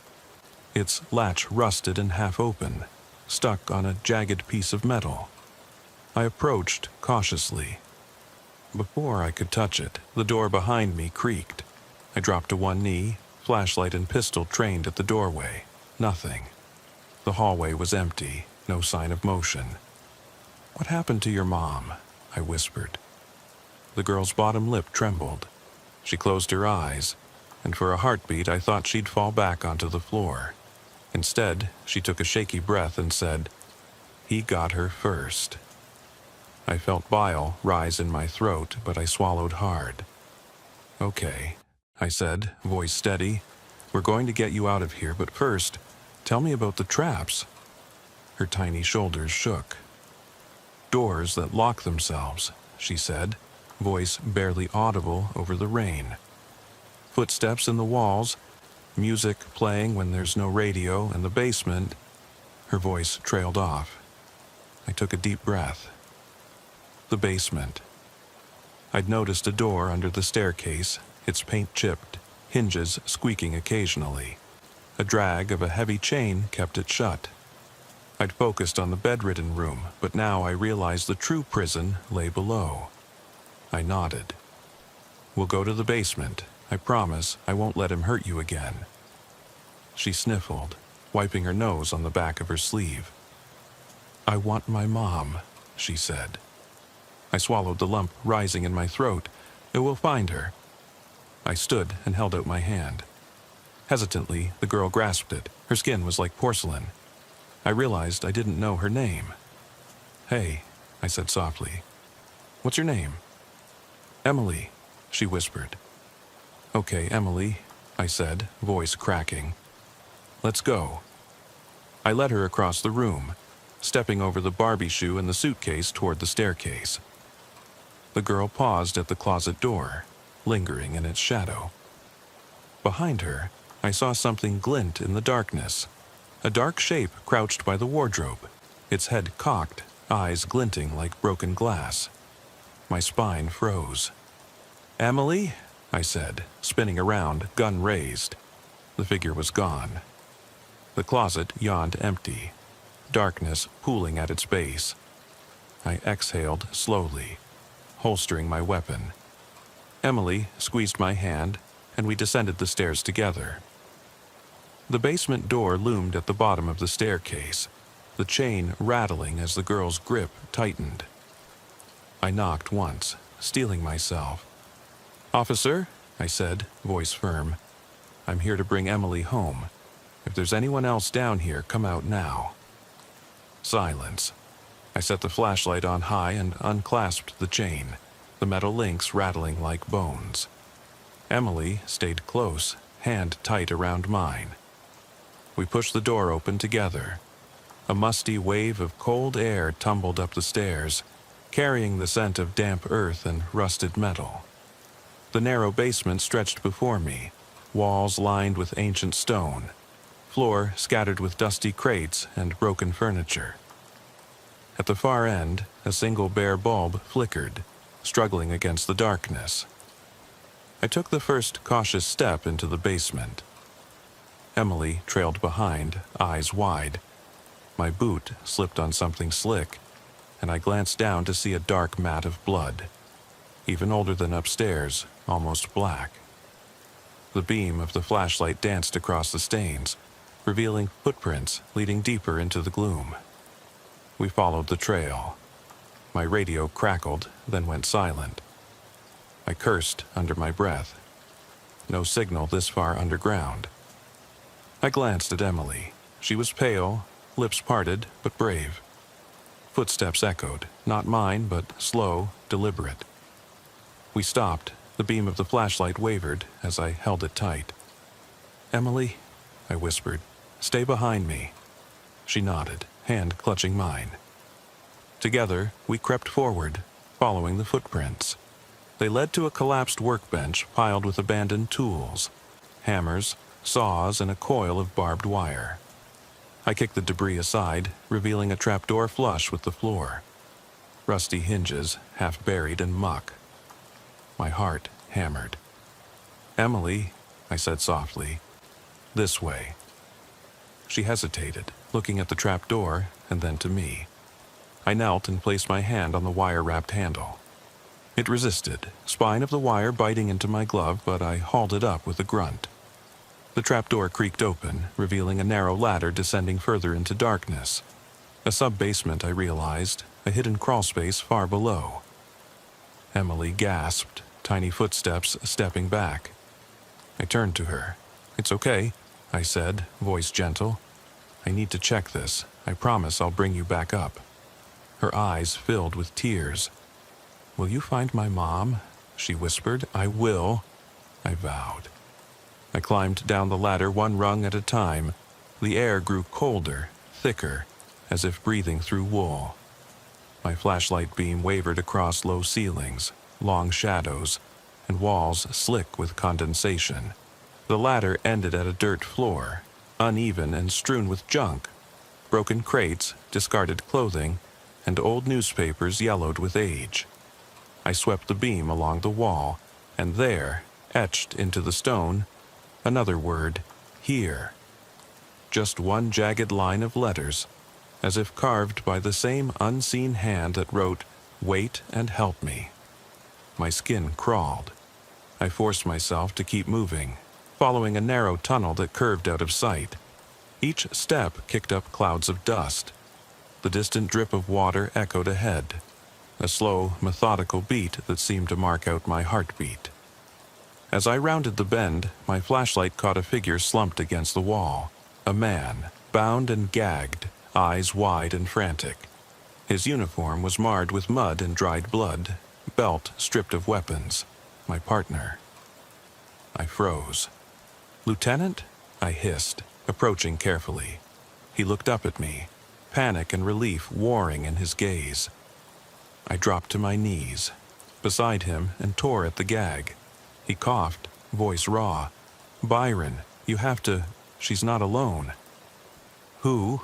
I said, glancing back down the tunnel. He shook his head, breath rasping. "She's waiting, in the dark. He told her he'd come back for her." I touched his shoulder. "I'm getting you out of here." I yanked the bindings free and he pushed himself up. His hand trembled as he took my arm. Behind us, the tunnel was suffused with a wet, shuffling sound, almost like breathing. My flashlight beam skittered across the walls and I saw them. Small handprints, smeared in mud and blood, leading deeper into the darkness. Lieutenant Byron staggered to his feet. "Officer," he rasped, "get Emily and get out. I'll cover you." "No," I said, shaking my head. "We leave together." He closed his eyes, pain and resignation etched on his face. "You can't. We both know that." I hesitated, torn between loyalty and my promise to Emily. Behind the curve of the tunnel, the shuffling grew louder, closer. A small, childlike hum began, a lullaby twisted and off-key. Emily's voice drifted down from above, faint but real. "Officer, I'm scared." I swallowed hard. The decision was made for me. I turned to Lieutenant Byron. "Help me get her out," I said. He shook his head, pained. "He wants me." Before I could protest, a soft, clicking sound echoed off the tunnel walls. The humming swelled into a whispering chant. My flashlight flickered, beam dancing across a low figure emerging from the darkness. A child's silhouette, too small to be Emily, too deliberate to be any actual child. Its head tilted at an unnatural angle. The whispering stopped. Silence fell. And in that pregnant moment I realized we had nowhere left to go. I looked at Byron, at Emily trapped above in the crawlspace, and at that silent shape blocking our only path forward. I swallowed, voice barely a whisper. "What have you done?" The figure took a slow step closer. Behind it, the tunnel stretched into nothingness. The etched word, "Here," pulsing in its darkness, waiting for my answer. I felt the flashlight's beam shaking violently in my hand as the crouched silhouette took another slow step toward us. The hush in the tunnel pressed into my ears. Even my own breathing sounded like a shout. Lieutenant Byron staggered, pressing one hand against the damp stone wall to keep upright. Emily's small feet pounded above us, echoing through the floorboards as she searched for me. I realized, with a jolt of desperation, that she might still be in that crawlspace if I didn't act fast. I swept the light back to the shape in front of us. It was too small to be Byron or me, its shoulders hunched and head tilted at an impossible angle. Every instinct told me to fire, but I forced my finger off the trigger. Something about it felt wrong. Not human, but not supernatural either. Some twisted reflection of childhood, stripped of its warmth. The whispering chant from moments before had faded into a hollow silence. Then the thing spoke, in a voice that rattled the back of my skull. "Why are you here?" Byron and I exchanged a look, eyes wide. I cleared my throat. "We're taking Emily out. Now, no tricks." It cocked its head, and I thought I heard a faint snicker, like a toy squeaking. The beam picked out its face, pale, too pale, as if it had never known the sun. Its eyes shone wet, urgent, pleading or mocking. It was impossible to tell which. "Emily," I called upward, voice echoing. "Don't move." I squeezed Lieutenant Byron's shoulder. "Go up, get her, I'll handle this." His jaw clenched. "No way, you promised." "Go," I hissed. He hesitated for a heartbeat, then sprinted for the ladder. I turned back to the figure. It took another step, and I realized the floorboards were groaning under its weight. It was moving toward me, each footfall dragging something thin and long, behind it, rasping along the stones. I swallowed hard, pointing my light directly at its chest. "Stop!" I growled. "Right now." It paused. For a moment, I thought it would obey. Then it ducked its head and bolted past me, sprinting deeper into the sub-basement. Adrenaline popped in my veins. I glanced at the ladder. Byron was halfway up, pulling Emily out of the crawlspace entrance. She blinked when she saw me, confusion and relief flooding her eyes. I didn't hesitate. I turned, aimed at the figure's retreating back, and fired a single round. The shot knocked the air from my lungs with its echo. The figure stumbled, glanced backward, then vanished around a bend I couldn't see. Footsteps pounded at the ladder. Byron's head appeared above, then Emily's small face. I gripped her hand and hauled her up the ladder first. She scrambled out, hackles of fear rippling through her. Byron emerged next, shoulders bowed, face pale as death. I climbed last, turning back to watch the trapdoor close behind me. Upstairs in the kitchen, the harsh fluorescent lights hummed back to life as suddenly as they'd died. Scooped Emily into my arms without thinking, her little body going rigid in my grasp.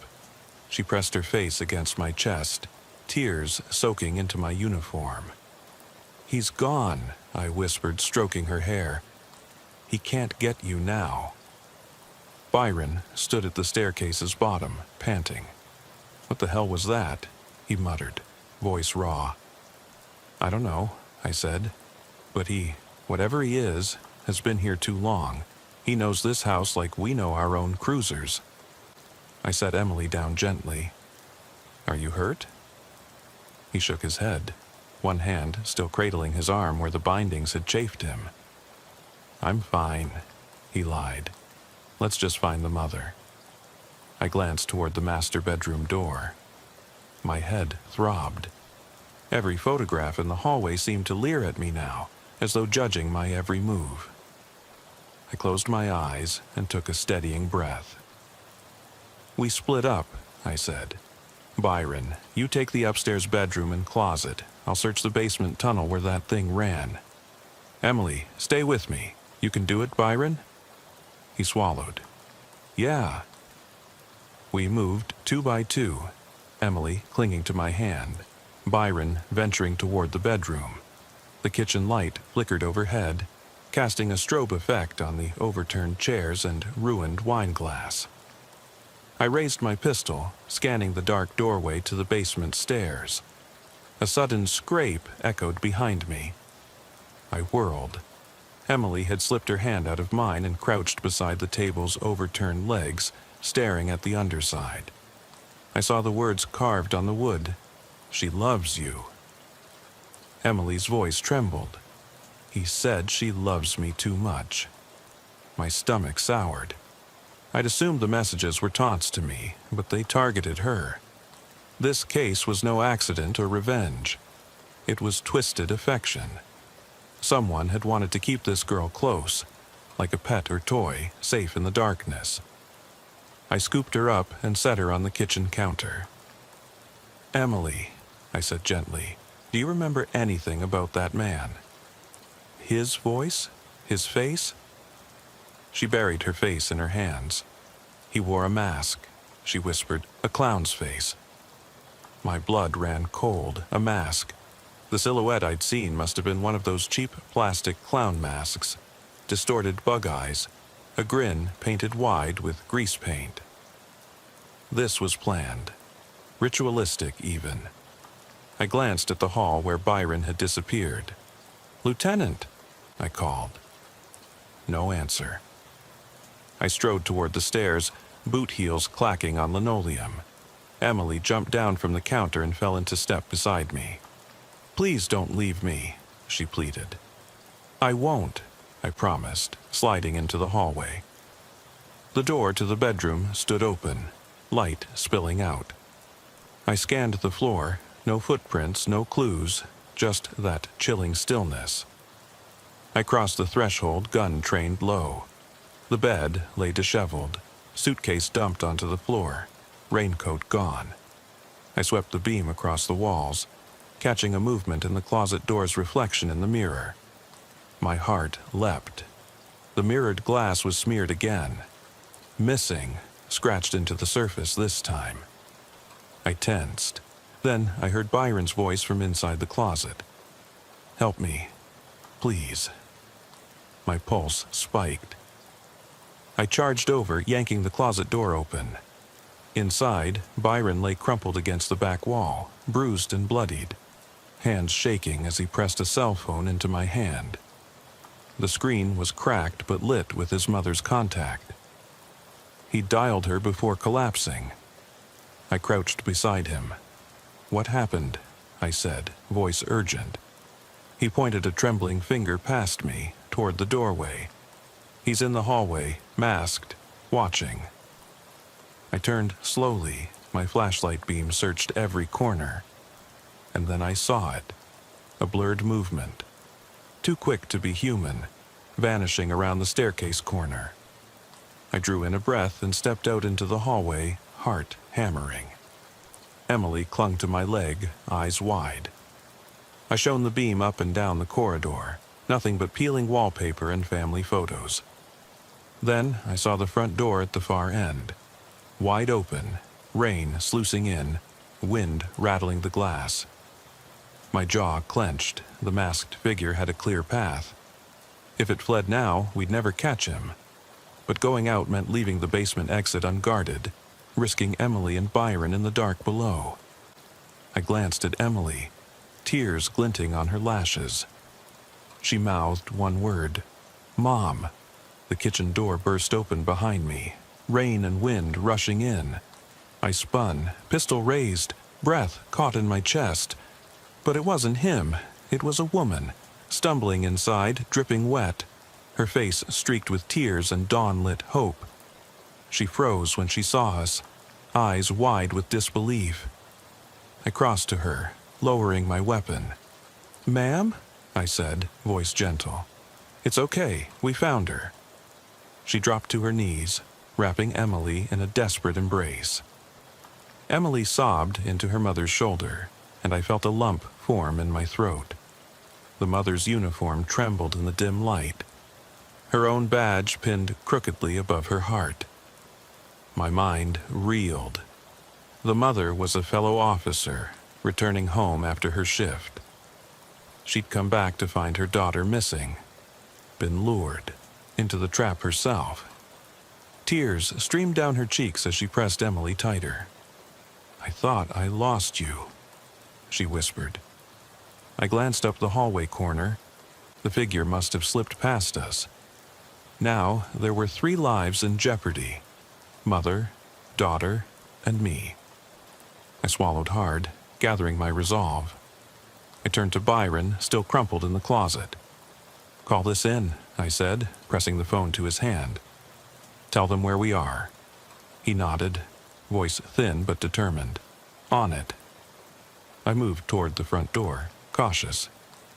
Emily's mother clung to her child, fear stark in her posture. I checked my pistol. Then I heard a faint shuffle, a footstep on the porch roof above. A cold dread rolled through me. The storm's wind howled, and I lifted my flashlight upward, gun at the ready. The gutter rattled. A shadow passed over the window. I exhaled, steadying myself. I needed to protect them, every inch of this house. But I realized, with a jolt, that I had no idea where the figure would strike next. Rain pounded on the porch. Thunder rolled overhead. And somewhere outside, masked and silent, the predator waited for the right moment to step back into his playground. My home, my sanctuary, my prison. I squared my shoulders, voice low and steady. "He's not going anywhere." Behind me, Emily's mother whispered, "Please be safe." I turned back to her, offered a firm nod. Then I faced the open hallway once more, flashlight scanning the darkness for a flicker of white paint. A grin that spelled the end of everything. And I realized the true chase was only just beginning.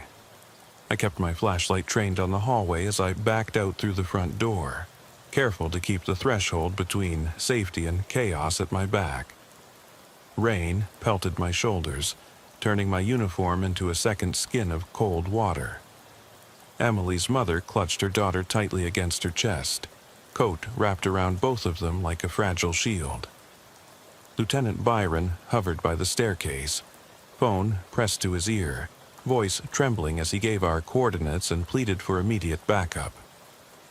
The porch light flickered, struggling against the storm. I scanned the darkness beyond the railings, flashlight beams sweeping over sodden shrubs and slanted paving stones. Somewhere out there, masked in a clown's grin, the man who'd turned this house into a maze of terror was slipping through the fringes of my vision. He watched us from every rain-soaked shadow, a predator choreographing our every step. A sudden crash from inside the hallway made me whirl around, pistol out, and aimed at the threshold. The front door swung shut on its own, slamming against the jamb with a force that rattled my teeth. I pressed my shoulder against it, yanking it open again, but the wind outside fought me, pushing it just enough to catch the frame. I shoved it back, heart racing, and stepped in. Inside, the kitchen was a riot of overturned furniture. Footprints smeared in dark, aged blood that arced across the floor like splattered ink. Emily whimpered, pressing her face against her mother's side. I rounded on Byron. "He's in here," I said, voice low. We moved together. No one splits off. Understood? Byron's eyes flicked to the ceiling, where the bulb flickered erratically, casting jittery shadows that looked like claws. He nodded sharply. Understood. I took a deep breath, checked my pistol, and led the way through the hallway. Every footstep felt like walking on eggshells. The photos on the walls, once tokens of domestic bliss, now stared down at us in silent accusation. Family portraits twisting in the candlelight of memory. We reached the foot of the staircase and paused. "We go up first, secure the bedrooms," I whispered. "Then sweep the ground floor and garage. Emily and her mom stay here behind us." Emily's mother swallowed hard but nodded, pulling her daughter close. I unlocked the gate that held her in a kitchen chair, and she sank to the floor, cradling Emily protectively. I turned back to Byron. He rose, shoulders squared. "Let's do this." We climbed the stairs in tandem, footsteps measured, pistol beams crisscrossing the walls. The bathroom door stood ajar, the mirror inscription, "Leave now," stark under the staccato light. I checked it first, sweeping every corner, then kicked it closed behind me. Byron watched the door with narrowed eyes, as though expecting it to fling open and drop some horror on us. The master bedroom lay beyond, door hanging off its hinges. The yellow raincoat was gone, the dresser upended, clothes strewn across the floor. I swept my light over the bed, no suitcase, no trace, just the distant echo of that cramped crawlspace. My pulse thrummed, throat tight. "Clear," Byron murmured, but I didn't lower my weapon. Instead, I swept the flashlight across the closet door. The handle rattled. I bolted forward, swinging the door wide. Empty, but on the floor, a single rainbow-colored balloon, half deflated, drifted. I exchanged a look with Byron. This was his calling card. He turned, lips pressed thin. "He's here." A soft giggle echoed behind us, low and sweet, morphing instantly into a haunting chorus of children's whispers. "Let's play. Let's play." I fired a warning shot into the ceiling. The bulb shattered, plunging the room into darkness tinted red by my flashlight. Byron yanked me back toward the hallway. Something scuttled behind the bed, fast, small, deliberate. I didn't wait to see.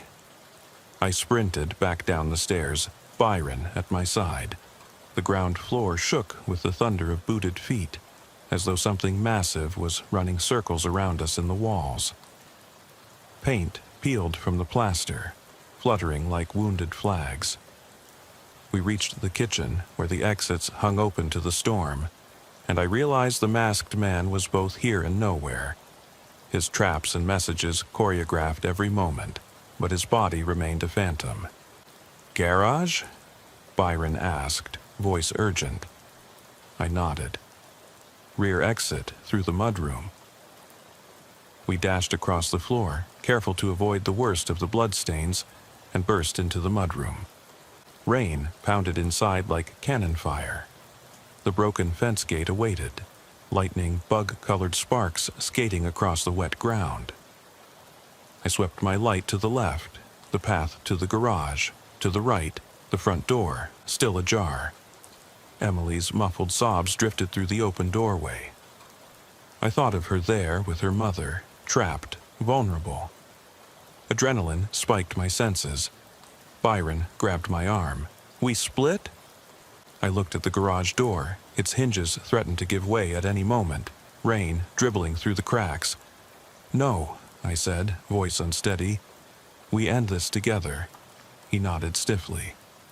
We charged forward, shoulder to shoulder, and threw open the garage door. Inside, the pickup truck sat awaiting some gruesome reunion or hideaway. Tools lay scattered, but no sign of fresh footprints. The mask's pale grin glinted on the floor mats. Then the door slammed behind us. Nail guns rattled from the walls, glass shards rattling as if the house itself was exhaling. I swung around, pistol raised. Byron was already in motion, scanning the rafters. "Up there!" he shouted. I trained on the ceiling. Between the rafters, a small trapdoor cracked open, and the clown-masked head bobbed into view. Its eyes gleamed. It grasped the edge and began to pull itself through. "Get down!" I yelled, firing twice at the rafter. The shots gouged wood but didn't stop him. He tumbled through, landing on his feet only feet away, chest heaving. He looked at me, mask askew, and laughed. A high-pitched, unhinged bark that froze my blood. Behind him, in the shadowed corner of the garage, Emily's mother and daughter stood silent, pale as statues. Emily clutched her mother's hand but let go when she spotted the masked figure. She took a hesitant step forward. "Uncle!" My pistol barked twice. The masked man jerked, one arm jerked upward, dropping the mask to the floor with a thud. I swallowed hard when I saw the face behind it, familiar, twisted by obsession and sorrow. Lieutenant Bernard's face, carved with lines of sleepless nights and regret. My partner. His eyes brimmed with tears, not of fear, but of a shattered resolve. He looked at his daughter, then at me, and his shoulders slumped like a man who'd finally carried too much. "Why?" I whispered, stepping forward. Every muscle ached, every nerve was on fire. He staggered, edging toward Emily. "I couldn't let her go," he rasped. "Not after she was gone." Emily's eyes welled. "Daddy?" Bernard shook his head, tears carving paths through the grime on his cheeks. "You were everything. His voice broke. I kept my pistol leveled, foot inching toward him. "Then stop this. Let her go." He closed his eyes, taking a shuddering breath. "I tried," he whispered. She wasn't ready." Emily stepped forward now, boots clacking against the wet floor. She reached out a hand. "I'm right here, Daddy." His gaze flicked to his daughter, those same bright, terrified eyes I'd seen in the crawlspace. He collapsed to his knees, sobbing. Emily ran to him, hugging him, her small voice repeating, "I'm right here, I'm right here." I exhaled with the force of months of tension, lowering my weapon. The storm unleashed in that moment, a wind-driven wave that rattled the garage door. Rain sluiced in, washing over the three of them. I radioed dispatch through the static. "Homicide's here. Suspect in custody. We need medical and a mental health unit. Hostage's father, but he's not." My words trailed as I watched Emily cradle her father's head. The torn locket in my pocket seemed to burn against my thigh. I pulled it out, turning it over. Inside, a faded photo of Bernard and his daughter at her first birthday. Her wide eyes shining, his laughter frozen in time. I looked up at the house, the wrecked hallway, the bedroom closet, the trapdoor to hell below, the messages, "Wait, help me, still waiting, she loves you," all carved into my memory. They weren't signs of some supernatural force, but the raw confession of a shattered soul. I slid the locket closed and slipped it back into my pocket. Emily's mother rose, brushing wet strands of hair from her face. She gave me a look, one of gratitude, exhaustion, and a silent plea for closure. The sirens approached, a choir of salvation. Bernard lay on the floor, body racked with sobs, Emily hugging him as tightly as she had when we found her in the crawlspace. The storm roared overhead, lighting the garage in strobe flashes of blue and red. I holstered my pistol. "It's over," I said, though I knew the truth of what that word meant. Over for now. But as I stepped back into the night, I could still hear the faint echo of a child's chant reverberating in the walls. "Let's play! Let's play!" And I realized, even as the rain washed away the blood and the footprints faded into mud, the real question wasn't whether Bernard would face justice, but whether I or any of us would ever truly escape the darkness we unleashed that night. The rain came down in sheets as I sat in my cruiser, engine idling, under the dull glow of a flickering stoplight. Steam rose from the asphalt, carrying the sharp tang of wet tar and exhaust fumes.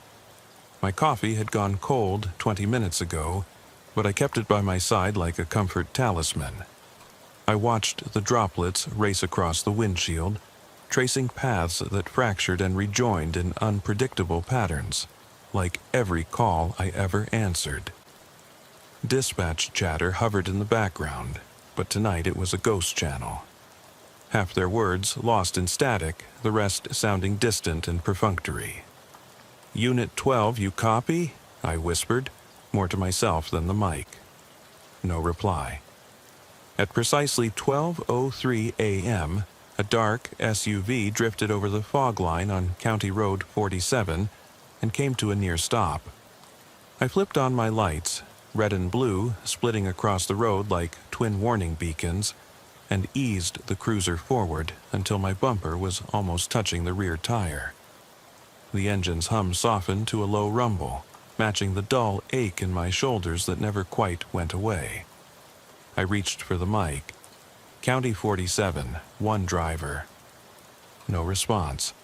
The wipers squeaked as I killed the engine and slipped out, boots sinking into wet gravel.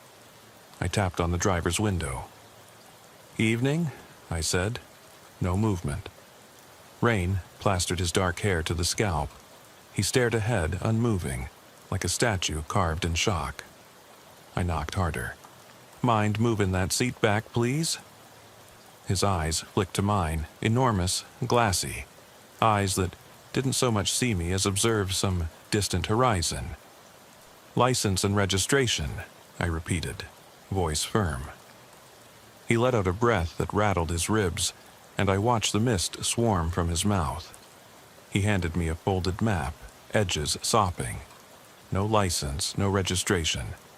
Just the map, creased almost beyond recognition. It showed every twist and turn of these back roads, down to the smallest washouts. "You lost?" I asked, though the map told a different story. Every mile of this county burned into paper. His jaw moved, but no sound came. He shook his head. I stepped around to the trunk. The hatch was closed, latch glinting with tiny rain droplets. I I radioed in, Unit 12, traffic stop, County 47, possible additional occupant. Only static answered. I clicked off the mic. Instinct prickled at the back of my neck. I pressed my flashlight against the edge of the hatch and popped it open. Inside, a child's car seat lay empty, its straps dangling like abandoned ropes. The foam padding was soaked through, and streaks of muddy water formed twisted patterns across the fabric. Gravel crunched behind me. I whirled. The passenger door, which had been shut tight, now stood ajar. My hand brushed my holster, a reflex born of too many nights that went sideways. "Hey," I called. The driver's head snapped my way, eyes wild. He scrambled out of the SUV, knees clattering on gravel, and then froze halfway to me. "Who else was in the car?" I demanded. He opened his mouth, but nothing came out. Just a wet sound like someone trying to swallow fear. I returned to the trunk and shone my light deeper. The car seat was gone. My heart stuttered. In its place sat a single, scuffed rubber boot, toes pointing toward the back of the vehicle. Behind it, the darkness of the woods swallowed everything. No sign of another shoe, no prints leading away. The driver stumbled toward me, hands rising to cover his face, fingers trembling. Rain plastered his shirt to his chest, revealing the outline of a small backpack strapped across his shoulders. I seized his arm. "What are you hiding?" My voice had barked into the night, louder than intended. He sagged into my grip, eyes glassy, and muttered something I couldn't catch. Another crackle over the radio, a dispatcher finally cutting through. "Unit 12, you there? Late check-in." Relief and resentment warred in my chest. "I'm here," I rasped. "Need backup on County 47, possible missing person." "Copy that. ETA 5 minutes. I shifted my attention back to the SUV. The hatch creaked and closed itself, as if guided by invisible hands. I glanced at the driver, whose breathing had slowed to shallow rasps. My flashlight beam danced over the boot again. There was something unnerving in how perfectly it sat. Too deliberate, too staged. I cuffed the driver and guided him to the cruiser. He didn't resist. He only stared at the distance between us, at something I couldn't see.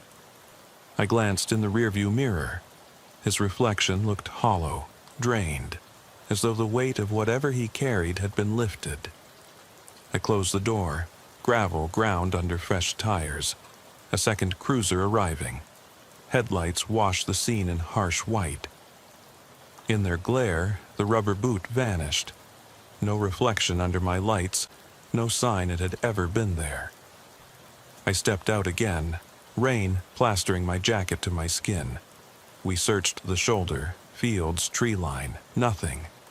No car seat, no child, no footprints beyond our own.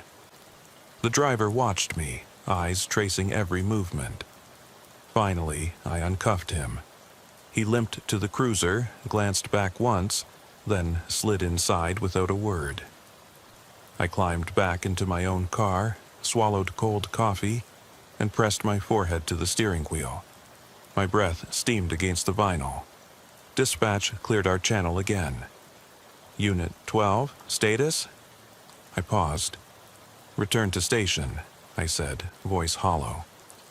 As I drove away, the rain eased to a drizzle, but the pavement remained slick. The red and blue lights faded on the horizon, leaving only the stoplight's erratic pulse. My cruiser's tires hummed on the pavement, and I realized I hadn't felt the engine all night. Ahead, the road twisted into darkness, and behind me, the faint echo of gravel crunching, as if someone was still stepping out into the open. I parked under the overhead lights of the station's lot, engine still warm, and sat for a long moment with the headlights aimed at my own reflection in the windshield. My uniform felt damp and heavy. Rainwater pooled at my collar. I killed the engine and unfolded from the driver's seat. every muscle aching from tension that wouldn't release. The station was quiet, fluorescent corridors smelling of bleach and stale coffee. My boots echoed on linoleum as I crossed to the lockers. Inside, I peeled off my wet jacket, unzipped the interior pocket where the map had rested, and found only a small scrap of paper. Nothing like the full map the driver handed me, just a single line of muddy fingerprint smudged across the grain. I dropped it on the bench and pulled out my notebook. The pages were dog-eared at the corners, filled with terse entries. 2303, SUV stopped. Driver non-responsive. Car seat vanished, single rubber boot. I paused, thumb grazing the ink. Plenty of officers would write that off as a prank. Muddy kid's boot left as a gimmick. But I'd heard the gravel crunch.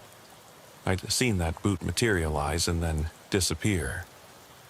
A flicker of movement caught my eye. The night shift sergeant leaning against the wall outside the briefing room, coffee mug in hand, staring at me. He nodded once, lifted his mug in a silent salute.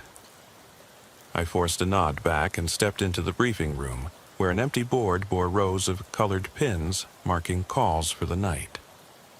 The tech desk was unattended, but the dispatch screens glowed with low-red emails and shift change schedules. I tapped my badge on the magnetic pad and signed in. "Rough night?"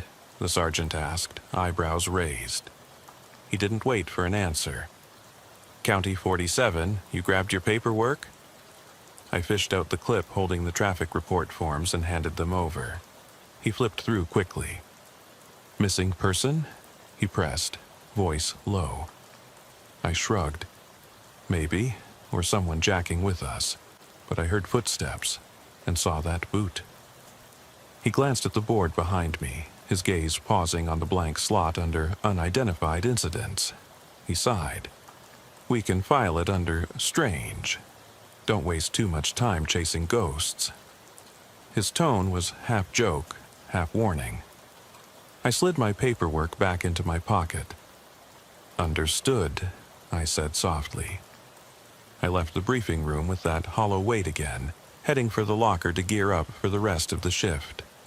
Rain had stopped, but the sky remained a bruised gray. Outside, the lot was empty, except for my cruiser and the tow truck that hauled the SUV away. I watched the taillights fade and wondered if I'd ever see that boot again. At 2:15 a.m., the radio crackled. "Unit 12, malfunctioning signal on radar road. Deputy needs backup." No mention of a suspect, just a box check run down a two-lane that hadn't seen traffic in years. I slid into my cruiser, heart tightening at the thought of more lonely roads. Radar Road was 15 minutes out, if you pressed the accelerator. I punched the lights and siren, then cut them. Didn't need to advertise. The station's red light hovered over the lot as I pulled away. The drive was silent except for the wipers and the steady drip of water off the side mirrors. I punched. Headlights to high beam for stretches, then dipped them into darkness where trees met sky. Fields rolled by, patches of corn tall as the hood, whispering secrets I couldn't hear.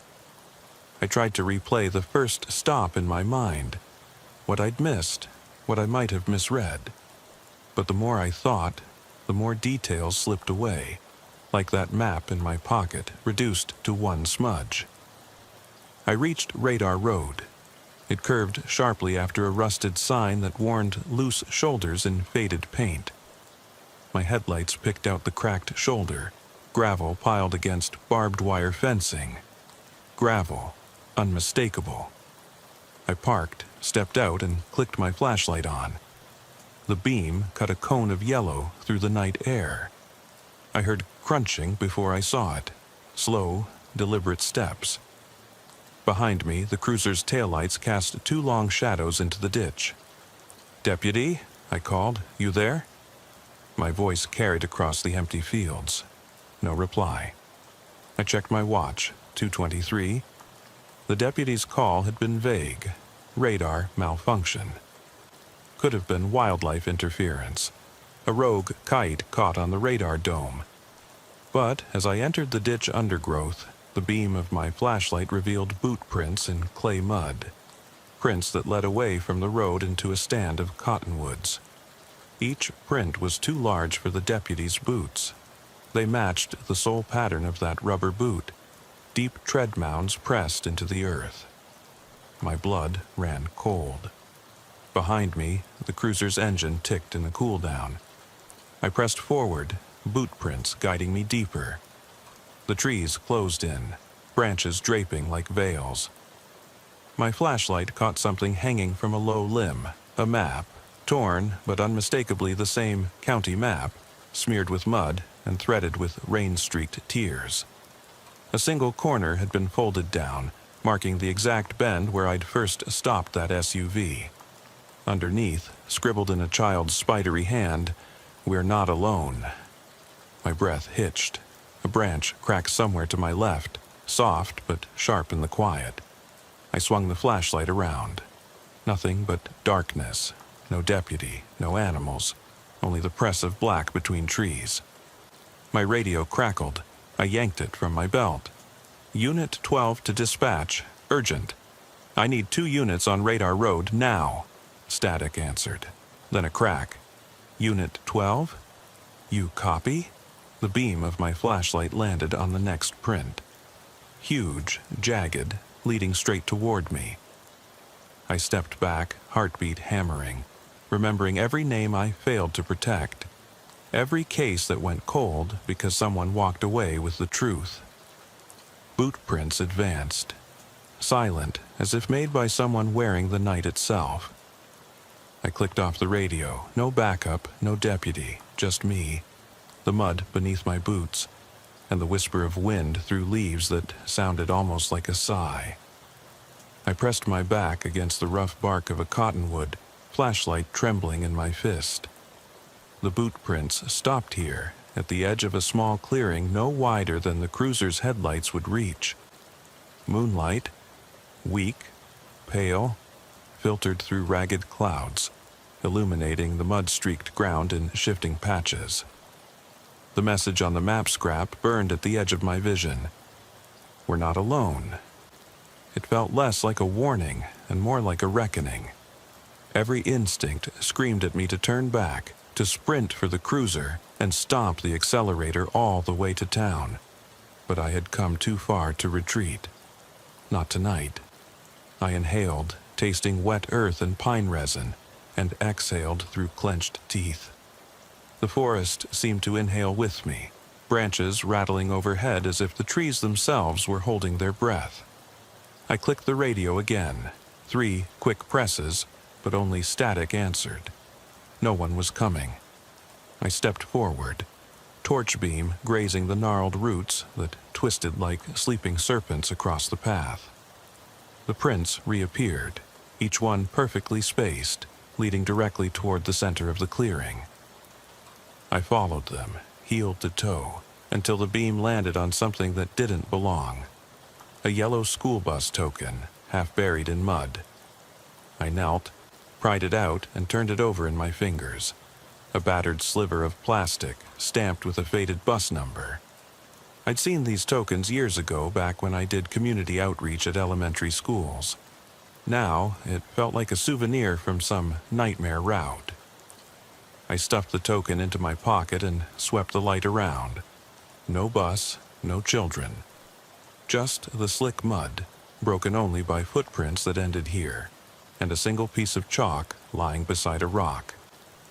On the surface of the rock was scrawled one word: home. The chalk snapped in half when I touched it, and the white dust puffed into the damp air. I shivered and took another step, boots sinking into the mud, leaving my own prints intertwined with the giant ones before me. My mind flickered to dispatch logs earlier that night, mentions of missing kids, rural families reporting phantom thumps, doors rattling in the wind when there was none. I'd dismiss them as prank calls, as kids playing with cheap walkie-talkies. But this, This was real, and now it was unfolding here, under my own flashlight beam. I slid the map scrap from my jacket pocket again. The crease marked the exact bend on County Road 47 where I'd made that first stop, and now here in the trees. It wasn't just chance, it had been planned. Someone, or something, had been waiting for me. My pulse hammered so loudly I was certain it would betray me. I toggled the beam upward and traced the trunks of surrounding trees. Whenever the cloud shifted, a patch of moonlight would reveal further prints etched into the forest floor, like a ring of sentinels. I took out my phone to snap a photo of the chalk writing, but the display glowed empty. No battery, despite having charged it before shift. The rain earlier must have seeped in. My radio was dead, my phone was dead. My backup flashlight flickered before dying, leaving me with only the beam of my primary torch, which now felt inadequate. I tried to steady it, but my hand shook as if I'd swallowed too much coffee. A sudden crack, distinct, deliberate, echoed from the tree line to my left. I froze. Thought I might have imagined it, one branch snapping under its own weight. But then, another, closer. Something was moving out there, heavy, slow. I swept the light toward the sound, caught a glimpse of a shape slithering behind a tree. For an instant, it looked human, tall, slender, before melding back into darkness. "Show yourself," I barked, voice more confident than I felt. Nothing. Silence pressed in, then the static snap of my radio microphone, as if someone was breathing into it. I dropped it in shock, radio skittering across leaves. I lunged to pick it up, but the beam caught something sliding across the ground. The rubber boot, the mate to the one I'd originally found, inching toward me as if propelled by unseen hands. My throat went dry. I staggered back, tripped over a root, and almost fell. Gravel, faint underfoot, reminded me that the road wasn't far. I spun around, flashlight slicing through shadow, tracking the path back. The prints led the opposite way now, deeper into the black. I realized then that I couldn't see the clearing's exit. The trees had shifted, grown unnatural. My orientation snapped. I didn't know which way led back to the cruiser. Panic bubbled up. I swallowed it down, heart thudding like a war drum. I grabbed the radio again, pressed the call button, and coughed out, "All units, Mayday, radar road, M's getting, I can't." The mic crackled out, swallowed by static. The radio screen was blank. The forest exhaled around me, branches sighed. I raised the flashlight one-handed, scanning for any movement.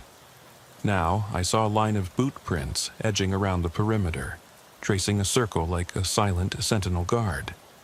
The chalk word home felt less like an invitation and more like a trap closing in. I backed away until I felt the coarse bark against my shoulder. The beam illuminated the trunk. Scratches, gouges, as if claws had carved them in urgency. Above the marks, faint traces of chalk dust, like someone had climbed up here. I followed the dust with my eyes and spotted a narrow swath of sky, a gap in the canopy that offered a fleeting glimpse of the moon. Decision snapped into focus. I would climb. Any chance to get above the tree line and see which direction to run. I hoisted myself onto a low branch, slick with rain, heels sliding until I found a knot. The tree groaned under my weight. I climbed, one branch at a time, until my flashlight beam swung over the canopy. I peered out over treetops coated in moonlight and saw beyond them the straight ribbon of asphalt, my path back to the station. Relief hit like ice, but then I saw it. A series of headlights approaching fast, not from the road but through the tree line itself. 4 lights in perfect formation, moving where no vehicles could go. Their beams cut through the trees as if charged ahead on phantom wheels. I froze on the branch, blood pounding, flashlight clattering to the ground below. The headlights halted just beyond the clearing's edge, illuminating the ring of boot prints in stark white. For one breathless second, I thought perhaps the deputy had arrived with reinforcements, until I noticed there were no vehicles visible on any dispatch units. No sirens, no radio chatter. I swallowed hard, chest tight, and in that heartbeat of silence heard a voice, soft, almost distant, as if carried on the wind, whisper my name. Not through the radio, but right behind me, low and intimate. I spun, climbing higher, breath catching in my throat, leaves brushed against my face, cold and wet. And then, as my flashlight sinked into the underbrush below and the headlights flickered off, I realized I was completely, utterly alone. My fingers dug into the bark. My eyes stung from rain and something else, something I couldn't name. I looked down, saw the path back to the cruiser, and felt the weight of every regret, every case that went cold laid out beneath me like the mud and chalk in that clearing. I made one choice. I climbed down. With my heart drumming, I landed and took a step toward the unseen road. The forest swallowed me in darkness, footsteps echoing as I followed those prints once more. This time, backward, unblinking, toward the only faint promise of safety. The distant hum of my cruiser's engine still alive under the station lights. Behind me, boot prints faded into nothing, as though the forest breathed them away. And somewhere in the hush, I heard the softest whisper of movement, nothing more than a sigh. I moved through the undergrowth on hands and knees at first, the cold earth biting through my uniform pants, then got to my feet as the tree line thinned.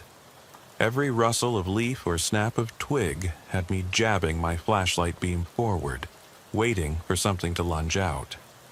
But there was only darkness and the soft mechanical hum I'd been chasing, the cruiser's engine. It felt impossibly distant at first, like a memory more than a sound. But the closer I came, the more it solidified into reality. My boots slipped on soggy leaves as I slid down the final bank that led onto the shoulder of the road. Moonlight pooled in puddles, illuminating the ribbon of asphalt that vanished into black both ways. There, parked at the edge, sat my cruiser, lights off, engine ticking over in its own quiet echo. Relief clashed with suspicion. Why hadn't I heard the siren or the echo of backup arriving? No other vehicles were anywhere to be seen. I approached the driver's side door, every nerve screaming that something was wrong. My hand hovered over the handle. When I finally pulled it, the door swung open on its own, though I was alone. I flicked on the interior lights. The driver's seat was empty, the seatbelt unbuckled. The armrest was damp with water, rainwater or something else. I shoved my flashlight further inside and froze. There on the passenger seat lay the other rubber boot, the twin to the ones I'd found scattered through the night. It sat upright, sole down, laces still tied but frayed at the ends. Next to it, a single traffic citation form, filled out entirely in the same childlike scrawl I'd seen on that map. Name, badge number, date, time all written out, then crossed through with heavy lines. Underneath, the word, home again. My stomach turned. I whirled around, scanning the tree line. No footprints led from the seat into the woods. The question was no longer, who put this here, but when? My breath billowed between chattering teeth. I yanked the form free and stuffed it into my pocket, heart hammering. Everything in me screamed to start the engine and drive until the tires shredded on the interstate lines, but I forced myself to search the cruiser anyway.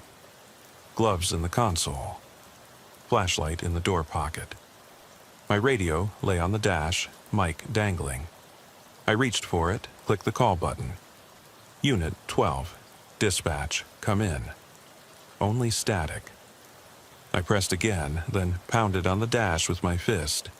My own name echoed through the empty night. I stepped out into the rain-slick shoulder and walked around the front of the cruiser, flashlight bead cutting a swath across the grille.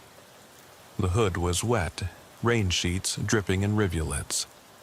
There, a smear of muddy fingerprint across the metal, not my hand, larger, like something pressing from the inside out.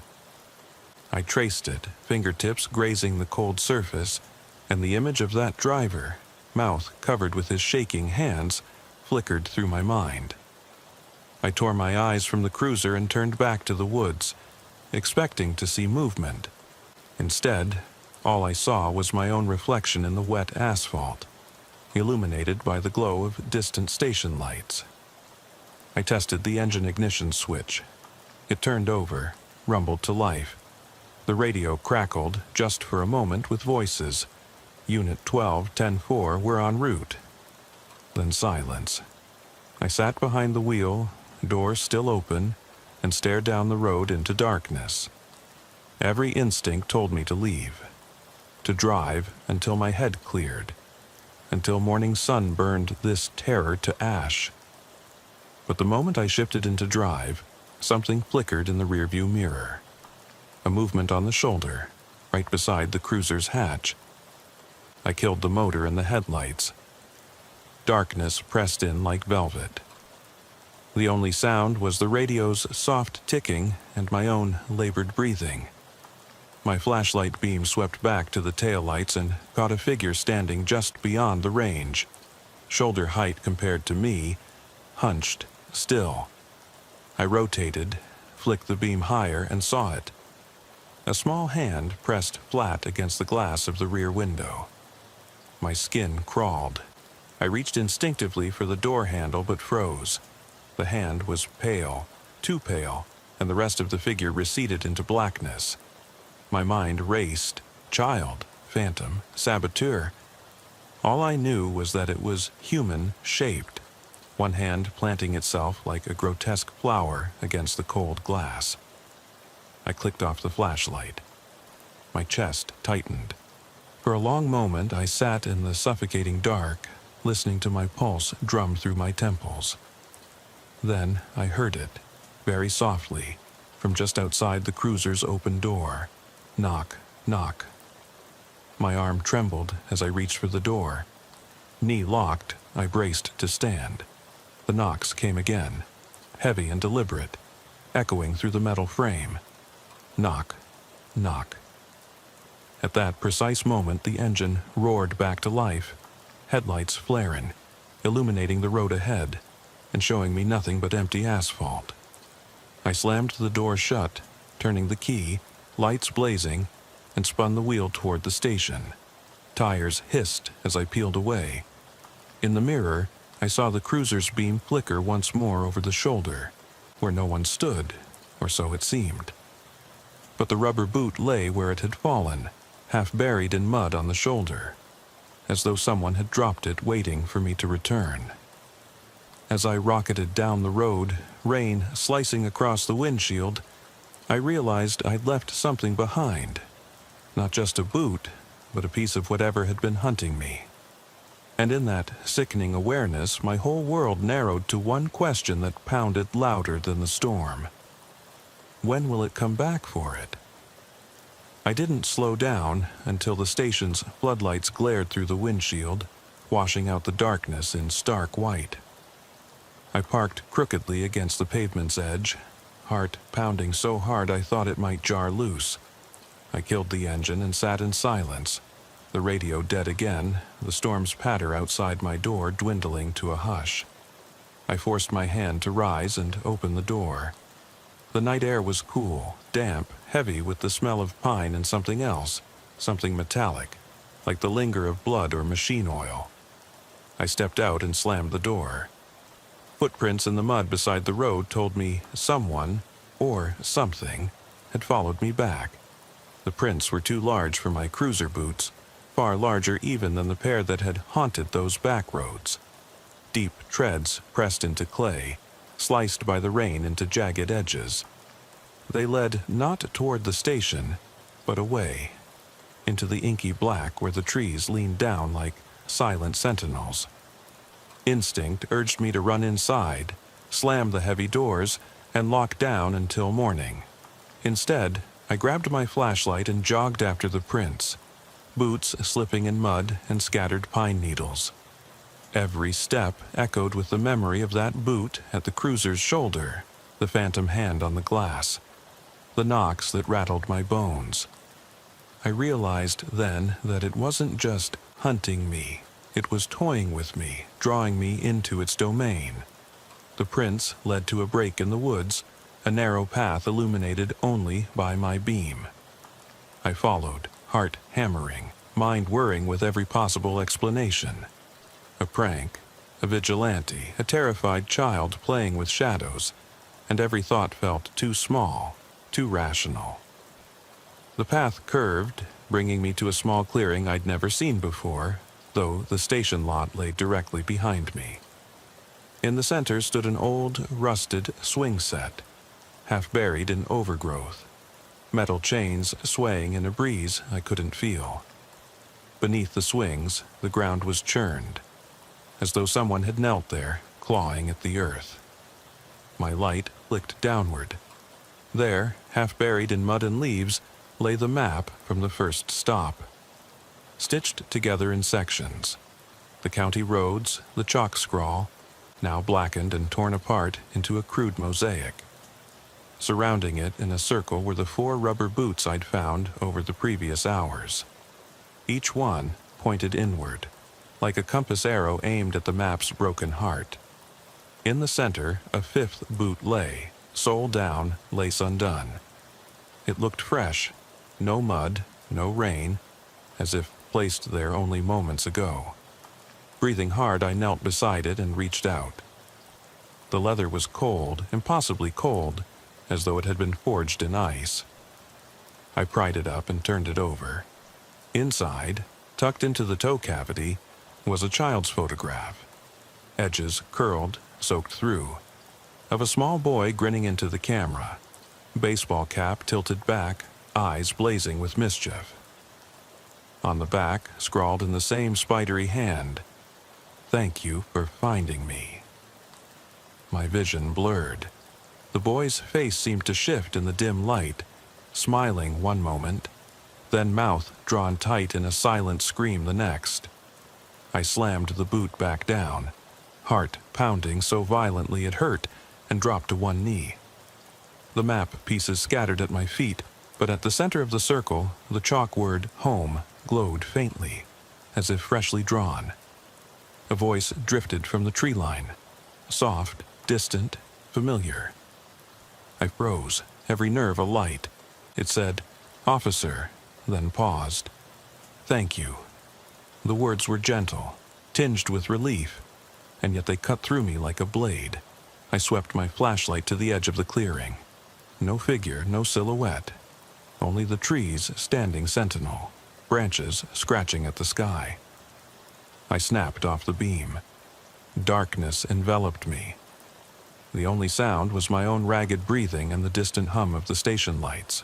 For a moment, I thought I saw the photograph drift toward me on a breeze, but there was no breeze. I forced myself to stand, hands shaking, and gathered the map fragments, folding them into my jacket. The boots I left behind. I would come back, with more lights, more guns, and a team. I would uncover every secret this place hid.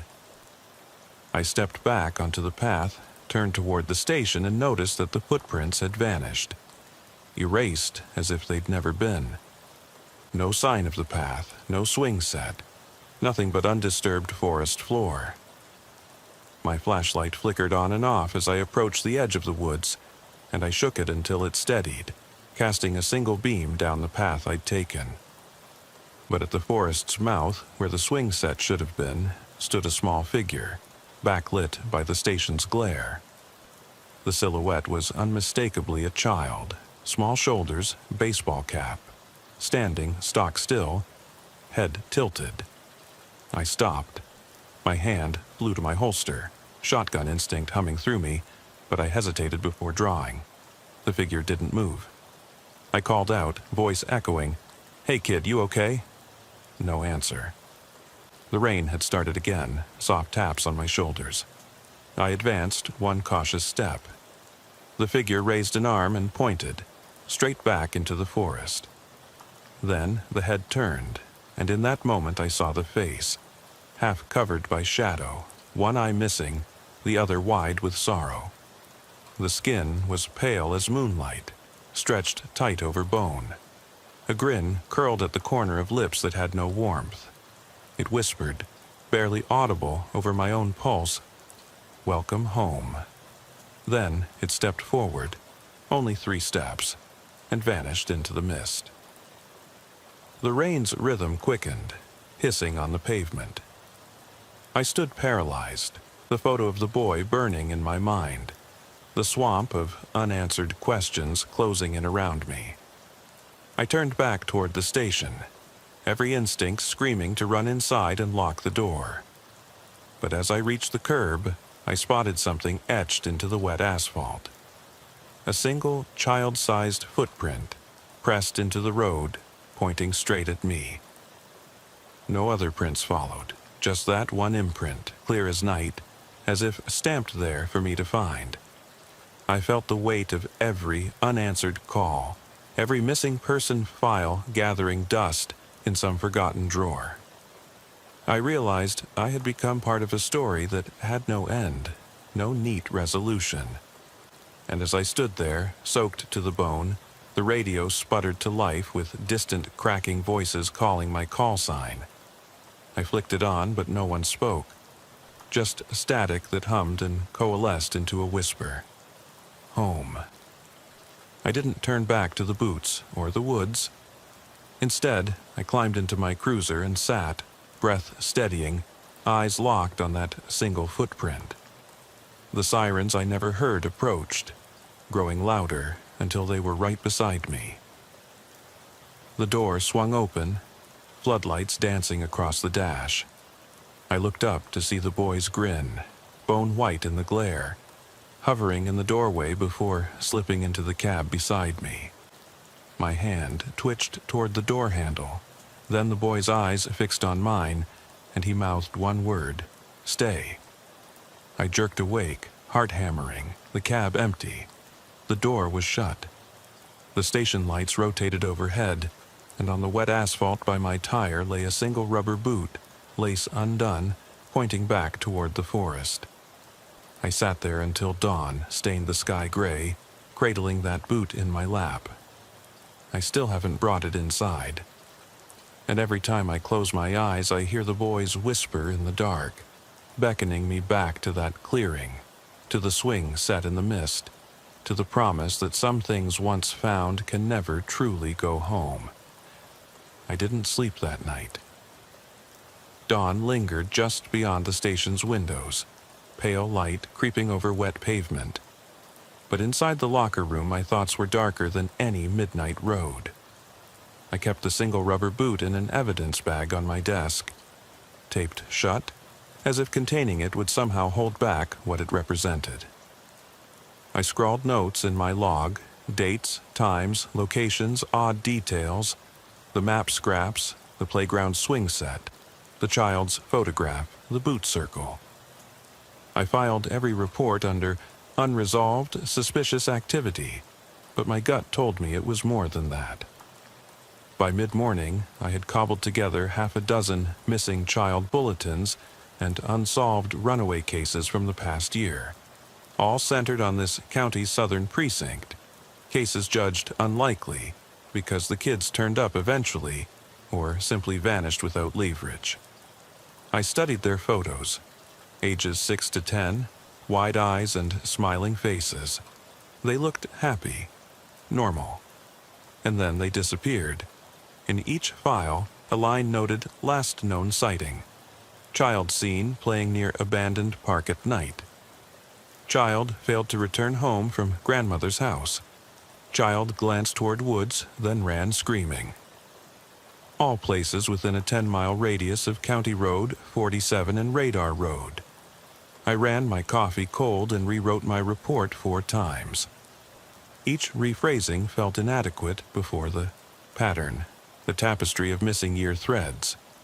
My partner, Sergeant Ramirez, wandered in around 2 p.m., eyebrows raised at the scattered files. "You look like you've aged 10 years, he said, dropping a thermos on my desk. He'd filled it with fresh coffee. I nodded, voice low. "I'm chasing shadows." He peered at the boot in the evidence bag. "What's that?" I sighed. "Part of the case." He unzipped it and turned the boot in his hand, brow furrowing. "Never seen a boot like this in evidence. Doesn't match any make or model in our catalog." I explained the night's events, leaving out the details that sounded too insane. Lights in tree line, phantom hand pressing glass, the token and the chalk word. I stuck to tangible facts. He listened without judgment, only nodding. When I finished, he looked at me with weary eyes. "You're going back out there, aren't you?" Before I could answer, the radio crackled. "All units, be advised. Juvenile runaway reported near Old Mill Road. Last seen heading southbound." I flinched. Old Mill Road curved into the same woods I'd been in. I stared at Ramirez. "I'll take it." He lifted his coffee in a half-mock salute. "Be careful." I geared up, radio, flashlight, backup mag, and headed out. The sky darkened, storm clouds gathered again, but I welcomed the rain. It erased footprints, washed maps, blurred the line between past and present. I reached Old Mill Road in 15 minutes, its broken pavement flanked by pines. The wind gusted, rattling my car's doors. I tapped the mic. "Unit 12 en route to Old Mill Road for runaway." Static answered. No voice returned. I killed the engine, stepped into the gravel, and fed $2 into the parking meter, a shabby kind of welcoming ritual. I scanned the woods with my beam. The trees stood like silent watchers, trunks slick with rain. This time, I didn't follow footprints. I looked for color. Fluorescent snaps on jackets, sneaker soles, anything children wore. I gripped the flashlight, knuckles white. No prints, but beneath the canopy, water pooled in hollows that glinted like broken glass. I waded through knee-high puddles, careful to avoid deep mud that would suck my boots down. A sudden flicker on my wrist. The digital watch Ramirez gave me flashed 1647. He'd always said, "Keep an eye on the time." A runaway usually moves fast, panicked, but this path was too narrow for a quick sprint. Every ounce of me knew I wasn't tracking a child, but something else. Whatever had toyed with me before was here too. The forest opened onto a clearing half the size of a football field, dense grass and wildflowers gone to seed. In its center stood a lone billboard frame, rusted poles, but no sign. The frame's shadow fell like jagged teeth across the ground. My beam caught the lower support, another chunk of chalk, a single word, "Stay." It was small, almost discreet, and half smudged by rain. My pulse raced. "Come on," I muttered. My boots crushed wildflowers as I approached. The frame stood too tall, way above eye level, outlines of old bolts where signage must have been. If kids ever played here, the billboard would have cast a shadow over the clearing. Perfect for hide and seek, then perfect for disappearance. Another flicker. "My radio, Unit 12, you copy?" Finally, Ramirez's voice. Relief flooded me. "I'm at a clearing on Old Mill," I replied. "Report indicates runaway girl, age 9, I don't see her." A pause. "Hold position, back up en route." The channel went silent again. I replaced the mic. Lightning flashed, thunder rumbled across the ridge. Rain started, steady at first, then heavy. I knelt, wiped chalk from the board's support, and wrote underneath in my own scrawl, "I'm here." It felt like both a declaration and a dare. I stood, stepped back, and waited for something to respond. A shriek cut through the storm, a raw, human scream. My heart lurched. It came from the trees at the clearing's edge. I raised my flashlight beam, cutting through sheets of rain to where trunks met underbrush. The scream repeated, shorter, closer. I hesitated at the border between open grass and thicket, then stepped in. Branches clawed at my jacket. My flashlight flickered, once, twice, before stabilizing. In the gloom I saw movement, a flash of red fabric, tiny. My pulse spiked, the runaway. "Hey!" I shouted, voice swallowed by rain. I stepped faster. The grass gave way to a muddy track. I ran now, boots slipping, flashlight carving arcs of light. At the thicket's mouth, the beam landed on a small figure crouched beside a fallen log. Relief and dread warred within me. I raised a hand. "It's okay. I'm here to help." The figure turned just enough for me to see a pale cheek, tears mingling with rain. She stood slowly, hips brushing against the log. I recognized the jacket. It was hers. "Miss, are you all right?" I knelt. She hesitated, eyes darting past me into deeper shadows. "I can take you back," I said softly. She shook her head, arms wrapped around her cell. "No," she whispered. "He said I could stay." My blood ran cold. "Who?" I asked, scanning the dark like a radar. She pointed past me. "Him." I flicked the light there, only rain and grass. Then I caught it, a silhouette behind the board's frame. Tall, blocky, unnatural posture. I steadied my breathing. "I'm Officer Mitchell," I said. "You need to come with me." The silhouette didn't move, but I felt it, a weight, watching. The girl slipped past me, darting toward the billboard frame. Before I could stop her, she vanished behind it. I called, "Hey!" and ran to the frame, circled around, only empty air, rain falling in silent sheets. My heart pounded with dread. I reached under the frame, expecting ground beneath, felt nothing but thin air and cold wind. Lightning cracked overhead. The billboard's support thumped, a hollow sound. I circled faster, my flashlight beam darting across the poles. That's when I saw the third boot, perched on the horizontal crossbeam, sole pointed outward, threads frayed. How had it gotten there? No way someone carried that weight up there unseen. I swore, kicked at the mud, and called dispatch. "I need air support and visual on Old Mill Clearing, now." No answer. Static. I unclipped my backup mag, chest tight, and peered through the rain at the crossbeam. On the boot's sole, chalk letters spelled a name. Emily. The scream came again. Soft, distant, then right beside me. I whipped around. The girl, her eyes entirely black, her mouth wide in a silent roar. She lifted one arm and pointed at me, then at the boot on the beam. I froze. The wind died. No thunder, no rain, only the silence of expectation. She whispered, voice echoing through the clearing, "You never stay." Then she was gone. Not running away, but vanished. No movement, no trace, as if the world swallowed her whole. The wind picked up again, tossing the grass. I stared at the empty clearing, tears mingling with rain on my cheeks. The shadowed figure by the billboard was gone too. I fell to my knees, chest heaving. The radio crackled one last time. "Unit 12, status." I gathered myself. "Nothing. No one here." I let it hang. I rose, shaking, flashlight beam cutting jagged paths through the downpour. I climbed back into my cruiser, the final rivulets of rain dripping from my hair. As I pulled out of the gravel, my eyes caught a scrap of chalk stuck to the windshield, scrawled faintly by the wipers in their sweep. "Don't go home." I jammed the brakes. The car skidded to a stop, mud splattering.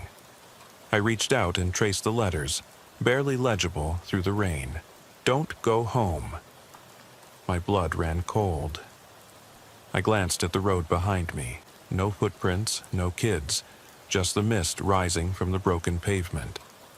My radio sputtered to life with urgent voices asking my ETA. I threw the cruiser into gear and peeled away, tires hissing. I drove straight through until I hit the interstate, where headlights soared and roar drowned my thoughts. I kept going until the rain stopped and the road straightened into endless highway. Now, back at home, if you can call it that, I sit with my door locked, eyes on the darkened forest beyond my yard. Detective chatter says it's just stress, PTSD, and a runaway with a vivid imagination. But I know better. I know those children, those boots, those messages are real. I know the forest is watching, waiting, and that the boy's whisper, "Stay," wasn't a request but a promise. I've moved every piece of evidence back to the station. Boots, map scraps, photograph, chalk remnants, chained them behind sealed doors. But the messages won't stop, etched on walls, on windows, on my mind. Every midnight I hear the tap, tap of small footsteps at my back door. I stare out at the tree line where County Road 47 and Radar Road converge in mist. There's a vacant swing set in my backyard now, bought on a whim, and no matter how many times I take it down, it reappears by morning, chains creaking in the wind. Last night I woke to a soft glow from the swing set. Someone had chalked on the tarnished metal frame, "Welcome home, officer." I don't know who found who first, them or me. But there's one thing I've learned. Even an officer with a veteran's resolve can get lost. And now I'm no longer behind the wheel of that cruiser. I'm inside my house, watching the forest edge, wondering if I should ever leave. Because out there in the darkness, someone, or something, is waiting with open arms, rubber boots, and a promise that I finally understand. Home isn't a place you go to. It's a place you can never leave.